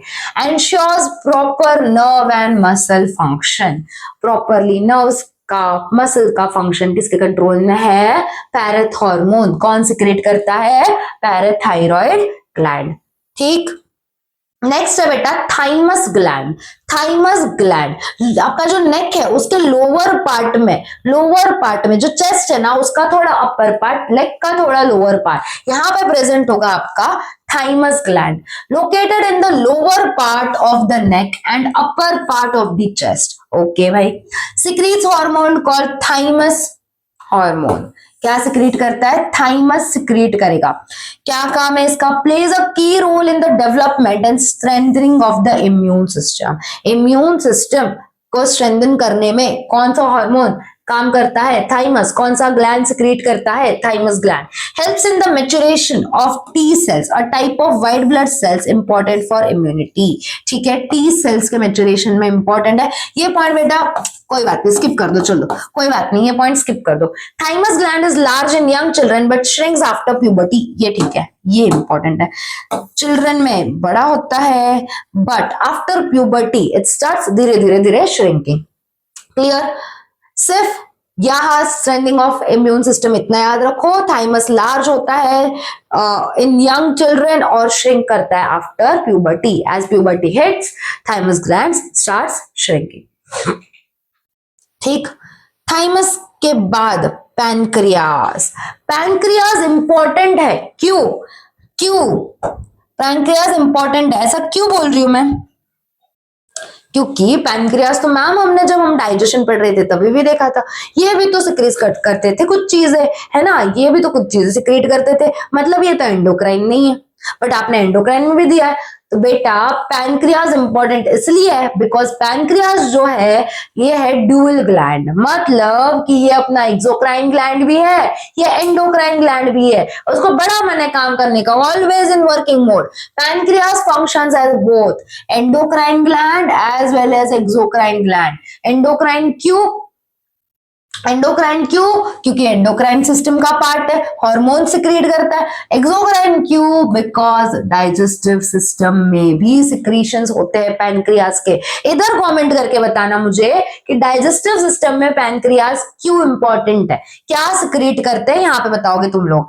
ठीक है, अच्छे से पढ़ रखा है हमने, बट यहाँ पे बताओगे तुम लोग पैनक्रियास डाइजेस्टिव सिस्टम में क्यों इंपॉर्टेंट है, why pancreas are called as exocrine gland. ये तुम्हारा होमवर्क है। एंडोक्राइन में अभी पढ़ा रही हूँ, देखो एंडोक्राइन एक्सोक्राइन रोल। भाई मैम आप पूछते हो, आप ही बता देते हो। Produces digestive enzymes like trypsin, ठीक है, helps in the digestion of food specially proteins. ये पढ़ लिया है हमने, पढ़ लिया है हमने। ठीक है, याद रखो बेटा चीजें। मैं ना नोट्स इसी वे में बनाती हूँ कि यहाँ पे कंफ्यूजन ना रह जाए कि मैम ने क्यों एंडोक्राइन बताया। तो ऐसा कुछ रह ही नहीं जाता कि मैं आपको पूछ लूं कि आप मुझे बता दो। हद है भाई, है ना। इतनी स्पून फीडिंग, इतनी स्पून, निवाला इधर तक दिया है कि हाँ बेटा खा ले, है ना। ठीक है, देखो एक्सोक्राइन रोल, एंडोक्राइन रोल क्यों, क्या होता है, एंडोक्राइन क्यों बोलते हैं। ये इंसुलिन सिक्रीट करता है बेटा। क्या सिक्रीट करता है? Insulin. Insulin controls blood sugar levels by helping glucose enter body cells. Insulin का क्या काम है? ब्लड शुगर लेवल को कंट्रोल करना। नेक्स्ट एड्रिनल ग्लैंड, ये कैप जैसे होते हैं। अपनी जो दो किडनीज है कि नहीं, अपनी जो दो किडनीज है कि नहीं, बहुत एक्सपेंसिव है भाई। दो अपनी जो एक्सपेंसिव किडनीज है, उनके ऊपर कैप लाइक स्ट्रक्चर्स प्रेजेंट होंगे। उनके ऊपर कैसे, देखो इधर और इधर, ये दोनों कैप जैसे। मैम ये तो समोसे जैसा लग रहा है। हाँ भाई, समोसा जैसा नहीं बोल सकते ना, इसलिए बोलते cap like structures about the kidney. क्या है ये दोनों है आपके adrenal gland. There are two adrenal glands located on top of each kidney. कहाँ पे लोकेट है? दोनों किडनी, एक के ऊपर एक, दूसरे के ऊपर एक।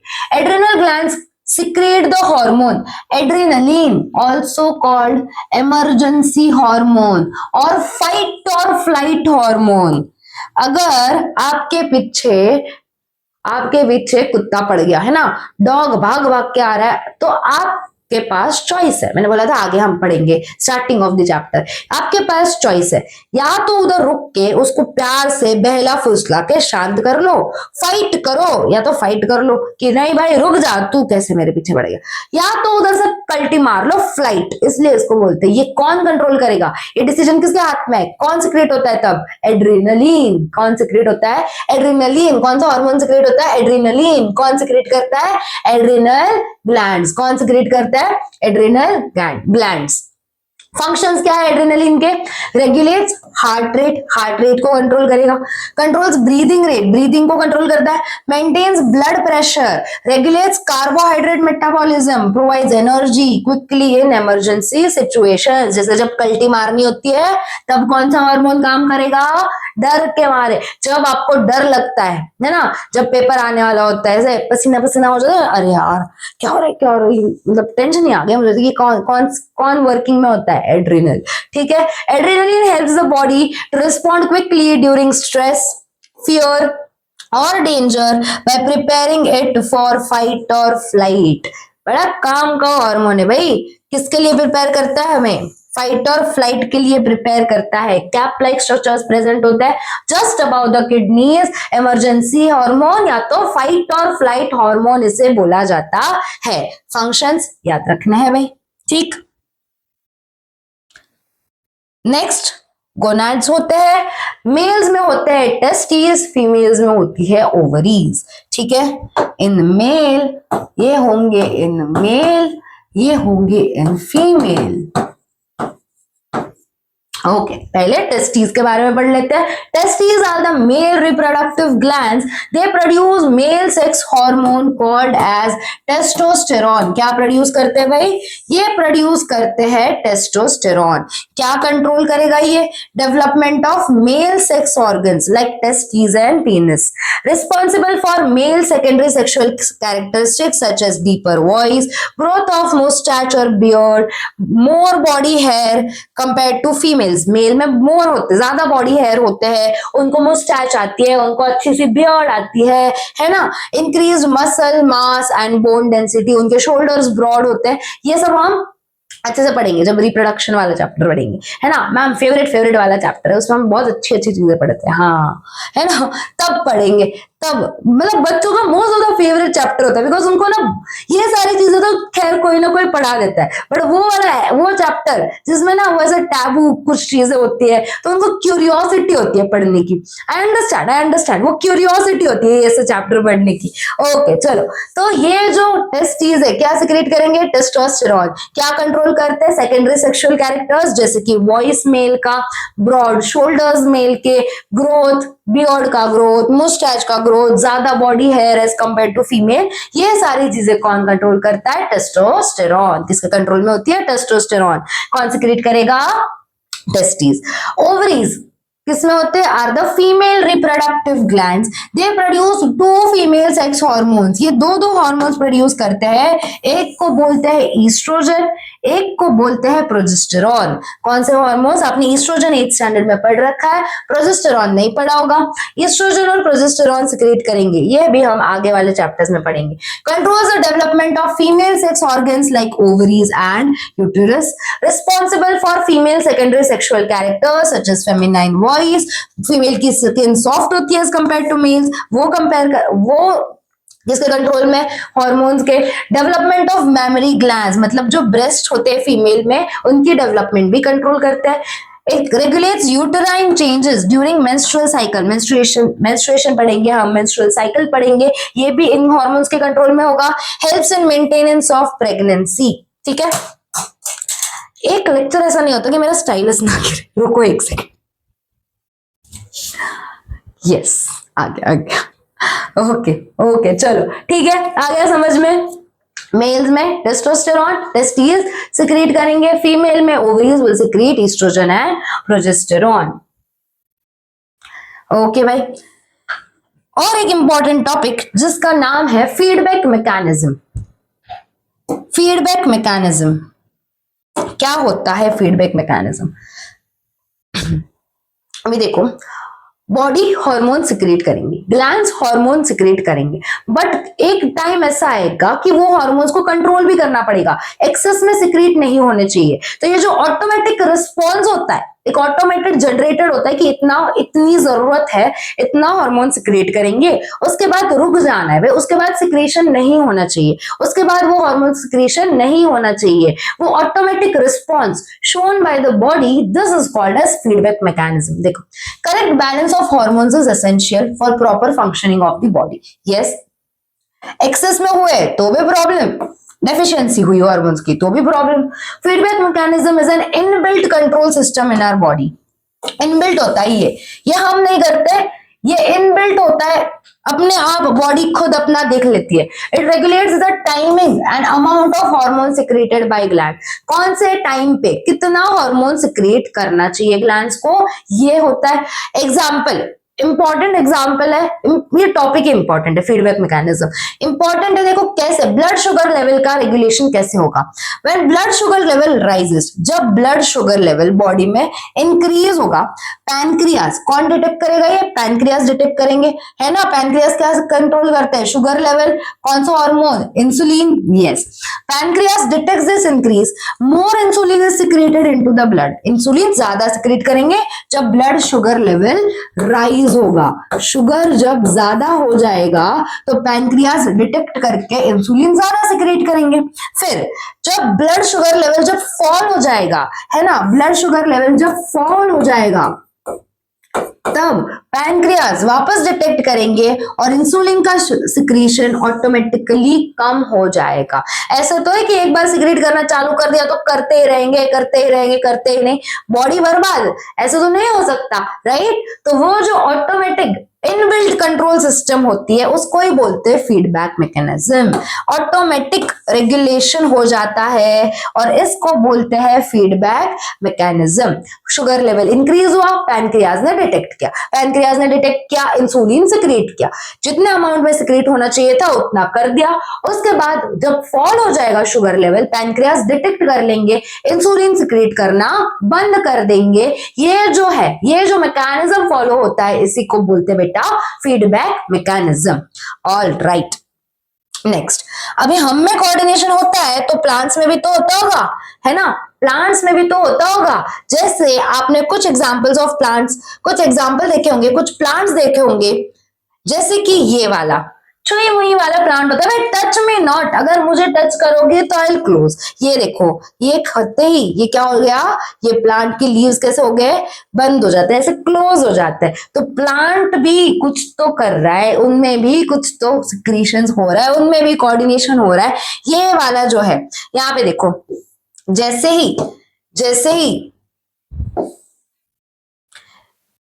ही ये फ्लाई इधर आएगी, ये जो है ये वीनस फ्लाई ट्रैप है, ये क्या है, मिमोसा, ये फ्लाई आया और इसने क्या किया, ऑटोमेटिकली ये बंद हो गया। ये क्या हो गया, ऑटोमेटिक बंद हो जाता है, जब टाइम आएगा तब वापस खुल जाएगा। जैसे ही ये बी आती है तब ऑटोमेटिकली ये क्या हो गया, ये क्लोज हो गया। तो कंट्रोल एंड कोऑर्डिनेशन प्लांट्स में भी होगा, है ना, प्लांट्स में भी होगा। जैसे यहाँ पे मिमोसा दिखा रहा है, मिमोसा कुछ तो रिएक्शन दिखा रहा है, ये वीनस फ्लाई ट्रैप कुछ तो रिएक्शन दिखा रहा है। तो ये चीजें भी होती है इन प्लांट्स भी, प्लांट्स में भी होगा, ठीक है।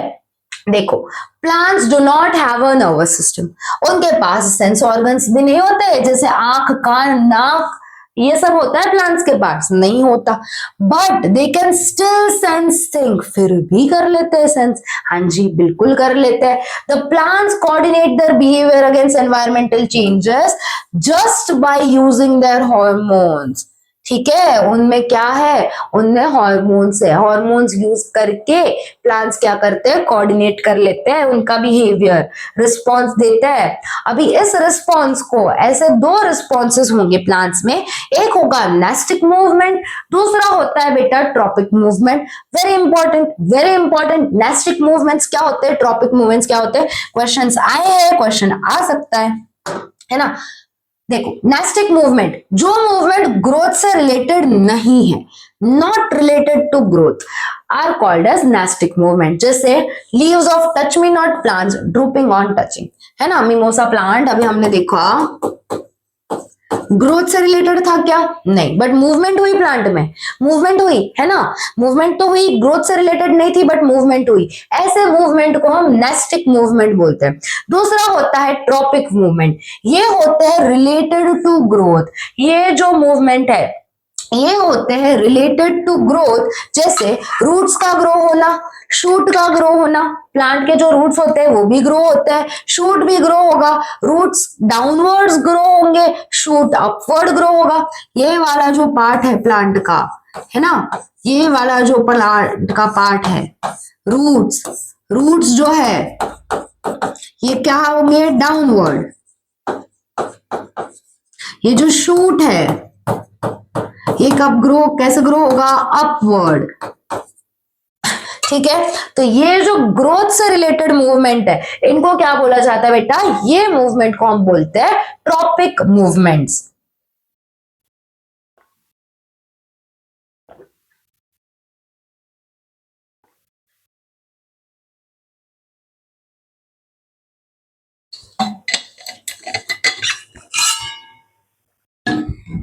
यस, देखो, इससे रिलेटेड हमें कुछ चीजें पढ़नी है, ट्रॉपिक मूवमेंट से रिलेटेड। इफ द ग्रोथ, ये समझना, इफ द ग्रोथ और movement of a plant part is towards the stimulus, कोई भी स्टिमुलस है, जैसे लाइट हो, हीट हो, वाटर हो, अगर टुवर्ड्स द स्टिमुलस हो रही है मूवमेंट, उसको हम बोलेंगे it is showing positive tropism. क्या शो कर रहा है, पॉजिटिव ट्रॉपिज्म। अगर मूवमेंट टुवर्ड्स द स्टिमुलस है तो क्या बोलेंगे, पॉजिटिव ट्रॉपिज्म शो हो रहा है।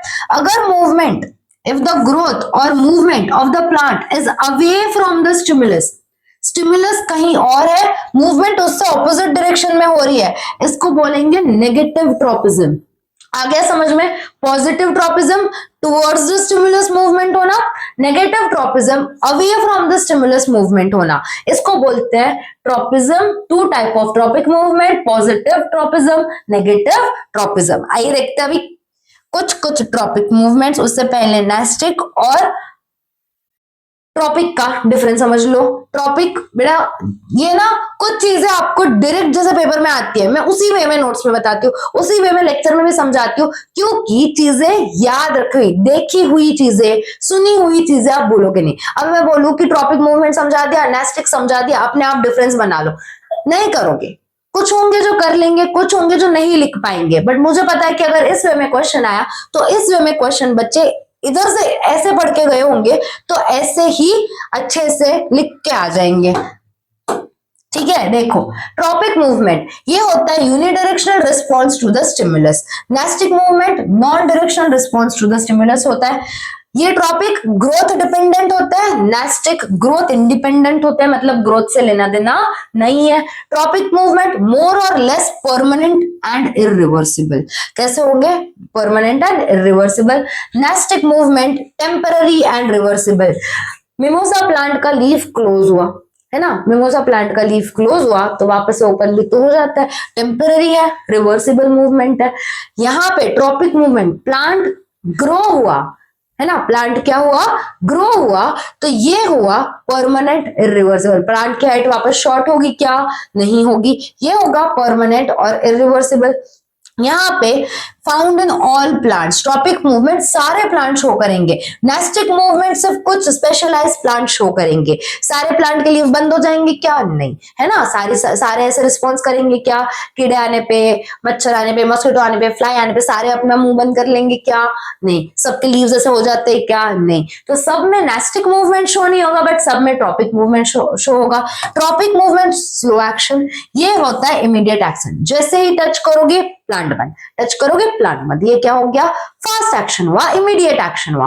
ओके, डिफरेंस आया तो भाई ये लिख के आ जाना, ठीक? हाँ जी मैम, है ना, कर लोगे?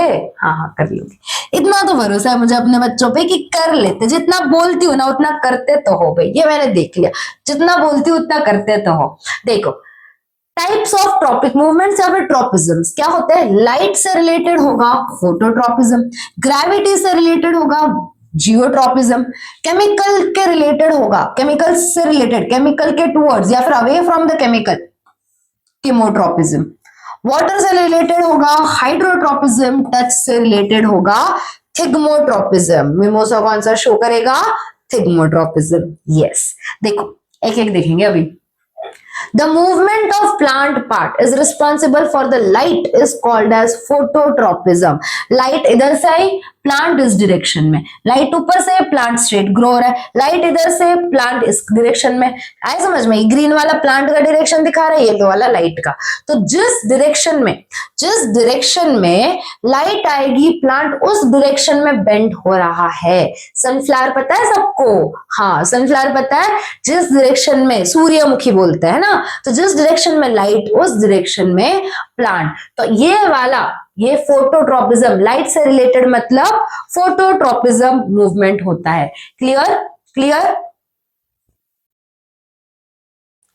नेक्स्ट देखते हैं बेटा जियोट्रॉपिज्म। जियोट्रॉपिज्म देखो ग्रेविटी से related, the movement of plant part is responsible to gravity is called geotropism. देखो ये जो है, ये रूट्स जो है नीचे की साइड, अगर प्लांट स्ट्रेट का ये सीधा था तो ये यहाँ पे रूट्स ऐसे ग्रो हो रहे हैं। जिस डायरेक्शन में रूट्स ऊपर आते हैं क्या ऐसे ग्रो होंगे क्या? ये ऐसे है और ऊपर ऊपर रूट्स आएंगे ऐसे ग्रो होंगे क्या? नहीं, ऐसे तो नहीं होगा। जिस डायरेक्शन में ग्रेविटी पुल करेगी उसी डायरेक्शन में रूट का ग्रोथ होगा। तो यहाँ पे अगर प्लांट ऐसे भी हो गया तो भी ग्रेविटी नीचे की तरफ है तो रूट्स ऐसे ग्रो हो रहे हैं, तो ग्रेविटी के रिस्पॉन्स में पार्ट शो करेगा मूवमेंट, उसको क्या बोलेंगे बेटा? जियोट्रॉपिज्म बोलेंगे। Next is movement of plant part in response to chemical stimulus is called as chemotropism या फिर केमोट्रॉपिज्म।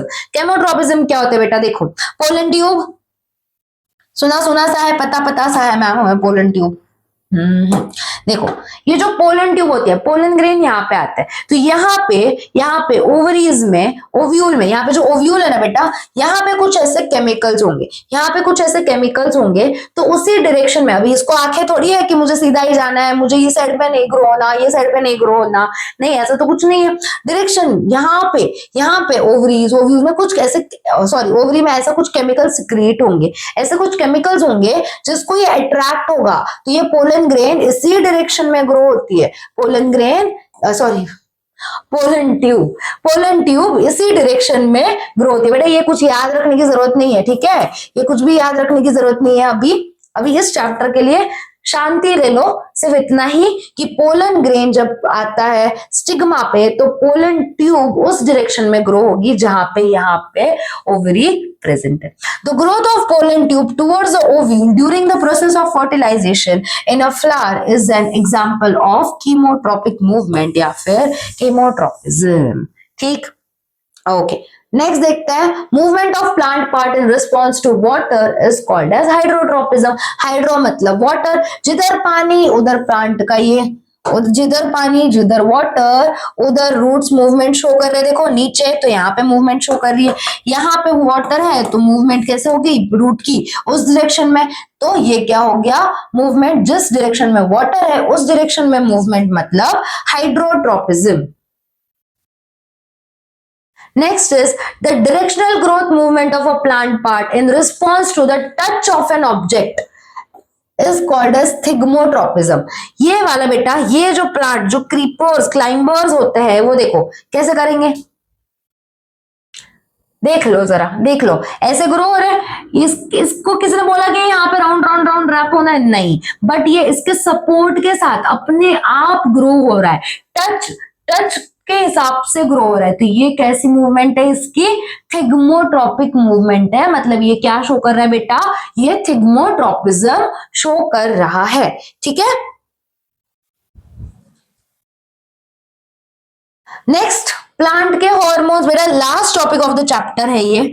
जितना पेशेंस लूज क्या होगा तो लूज मत करना, लास्ट टॉपिक है, बहुत ही छोटा सा टॉपिक है। प्लांट के हॉर्मोन्स के बारे में इतना ज्यादा कुछ नहीं है, बट हाँ क्वेश्चंस आते हैं तो पढ़ना तो है भाई। प्लांट हार्मोन्स और फाइटो हार्मोन्स, क्या बोलते हैं इनको, फाइटो हार्मोन्स बोलते हैं।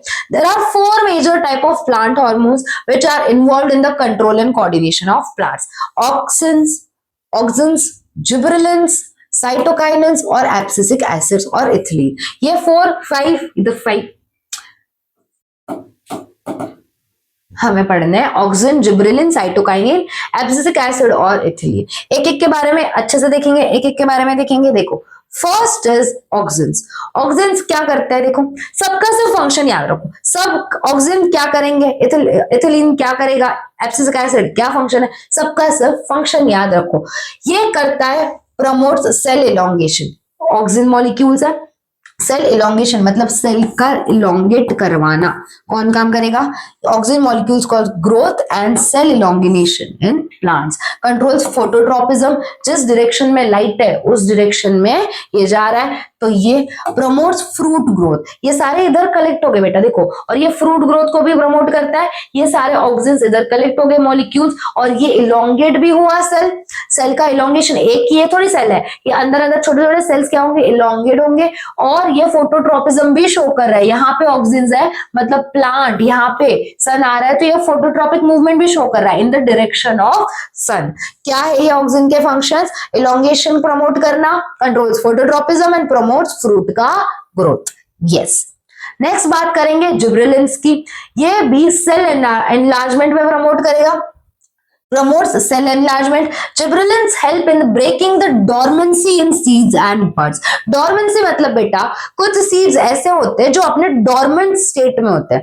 Dormant state मतलब क्या मैम, कि वो grow नहीं कर पाएंगे, seed will not convert into छोटा सा seedling या नहीं grow कर पाएगा, वो अपने dormant state में होगा।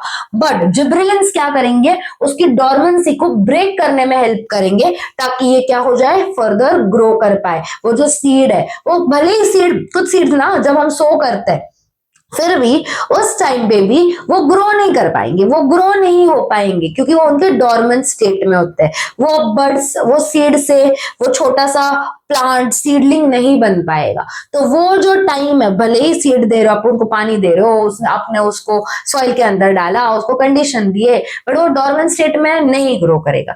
बट उसको जब हम लोग ऐड करते हैं, जिब्रेलिन हार्मोन क्या करेगा, वो डॉर्मेंसी को ब्रेक करने में हेल्प करता है। ये एक्सटर्नली भी हम लोग कर सकते हैं, ठीक है।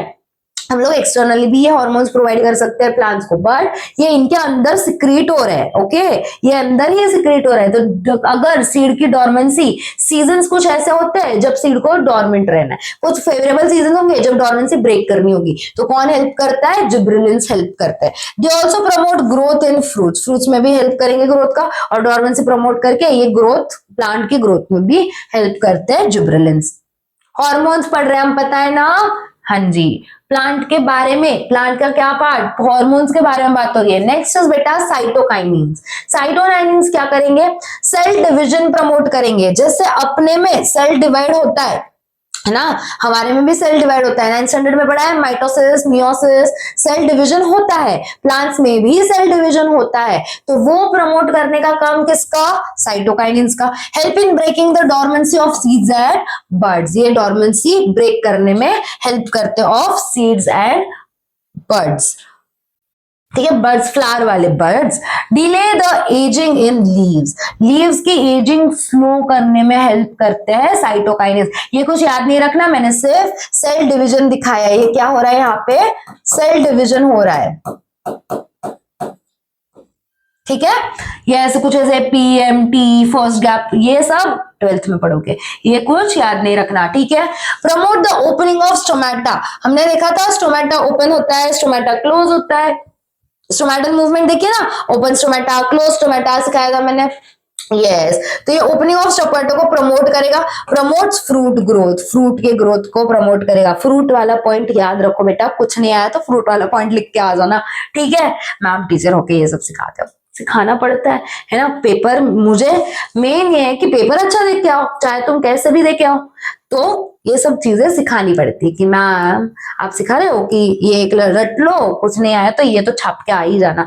तो हाँ, सिखाना पड़ता है, बताना पड़ता है। टारगेट क्या है? मार्क्स, तो उसके लिए तो वही करना पड़ेगा।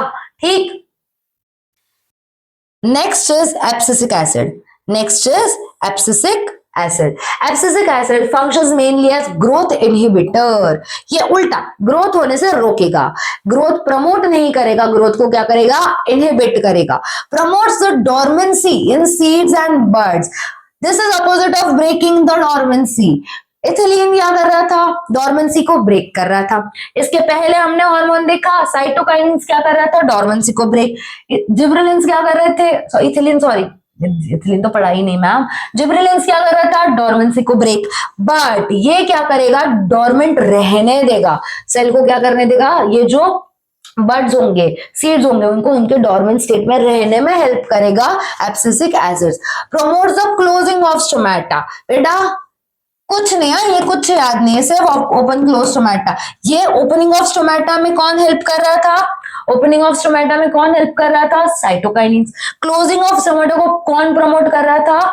ये वाला hormone, that is ABA, that is abscisic acid. Promotes the wilting and falling of leaves which is called as abscisin. बेटा जब लीव्स ऐसे ऐसे विल्ट हो जाते हैं, ऐसे राउंड राउंड ऐसे ऐसे, फिर वो फॉल हो जाते हैं, है ना, जब उनमें वेस्ट कलेक्ट हो जाता है, तो ये कौन प्रमोट करेगा? ABA। Causes the detachment of flowers and fruits from the plants. बोलते हैं प्लांट्स में से फ्लावर्स अपने आप गिरते हैं, प्लांट्स में से फ्रूट्स भी अपने आप गिरते हैं, आपने देखा होगा। तो ये कौन प्रमोट करेगा? ये कौन प्रमोट करेगा? ABA। ठीक है, डायग्राम सिर्फ ओपन क्लोज स्टोमेटा को कौन प्रमोट कर रहा है? ओपन से प्रमोट्स क्लोजिंग ऑफ स्टोमेटा, इसलिए मैं यहाँ पे दिखाया ताकि आपको याद रहे, ओपन स्टोमेटा, क्लोज स्टोमेटा। बाकी ये कुछ कुछ कुछ कुछ कुछ कुछ याद नहीं रखने का है अपने को। क्लियर? इथिलीन, इथाइलिन बेटा दो ही चीजें याद रखनी है। प्रमोट्स राइपनिंग इन फ्रूट्स, है ना, जो फ्रूट कच्चा है उसको राइपन करने में, पकाने में हेल्प करता है। टोमेटो पक गया, बनाना को पकाने में। तो आप सोचो कि जो फ्रूट्स जल्दी एक ही दिन में पक जाते हैं ना, ट्रीज से ऐसे ही निकाल लेते हैं, फिर क्या करते हैं? उनको पका देते हैं। हम बोलते हैं ना कि ये अपने नेचुरली नहीं पके हुए फ्रूट्स है, तो क्या यूज करते हैं? इथाइलिन यूज करते हैं। Promotes ageing in leaves, leaves की एजिंग में भी प्रमोट होता है, मतलब इथाइलिन क्या करेगा? लीव की एजिंग में प्रमोट करेगा। क्लियर? प्लांट के हॉर्मोन्स क्लियर है क्या? प्लांट के हॉर्मोन्स क्लियर है? बिल्कुल, हाँ जी मैम क्लियर है, क्लियर है। तो मतलब बेटा आपको पूरा चैप्टर ही क्लियर है ना? पूरा चैप्टर ही क्लियर है, पूरा चैप्टर ही क्लियर है। बहुत लंबा चैप्टर नहीं था, है ना, हमने पढ़ रखी है जितनी भी चीजें थी, जितनी भी चीजें थी मैंने सारी बता दी है, सारी समझा दी है। इसके नोट्स आपको मिल जाएंगे भाई, इसके नोट्स आपको मिल जाएंगे। कहाँ पे मिलते हैं मैम नोट्स? बेटा नोट्स आपको टेलीग्राम पे मिलते हैं। एरीज एरीज वीडियो सर्च कर लो, आपको वहां पे नोट्स भी मिल जाएंगे। आपको इसकी एसीसी भी मिल जाएगी। एसीसी होती है अपनी एरीज कंसेप्ट कैप्सूल। जो नए नए बच्चे हैं उनके लिए बता दो एसीसी क्या है। ACC is Aries concept capsule. ये भी आपको टेलीग्राम पे मिल जाएगी। ठीक है, इंपॉर्टेंट सब मटेरियल आपको प्रोवाइड कर देती हूँ मैं। काम है आपका पढ़ना, साइंस मेरे पे छोड़ दो, समझाना मेरा काम है, मटेरियल प्रोवाइड करना मेरा काम है, पढ़ना किसका काम है? तुम लोग का। सो आई होप अच्छे से पढ़ाई कर रहे हो। ओके चलो ऐसे ही पढ़ते रहो। Bye bye, tata, see you and yes keep studying.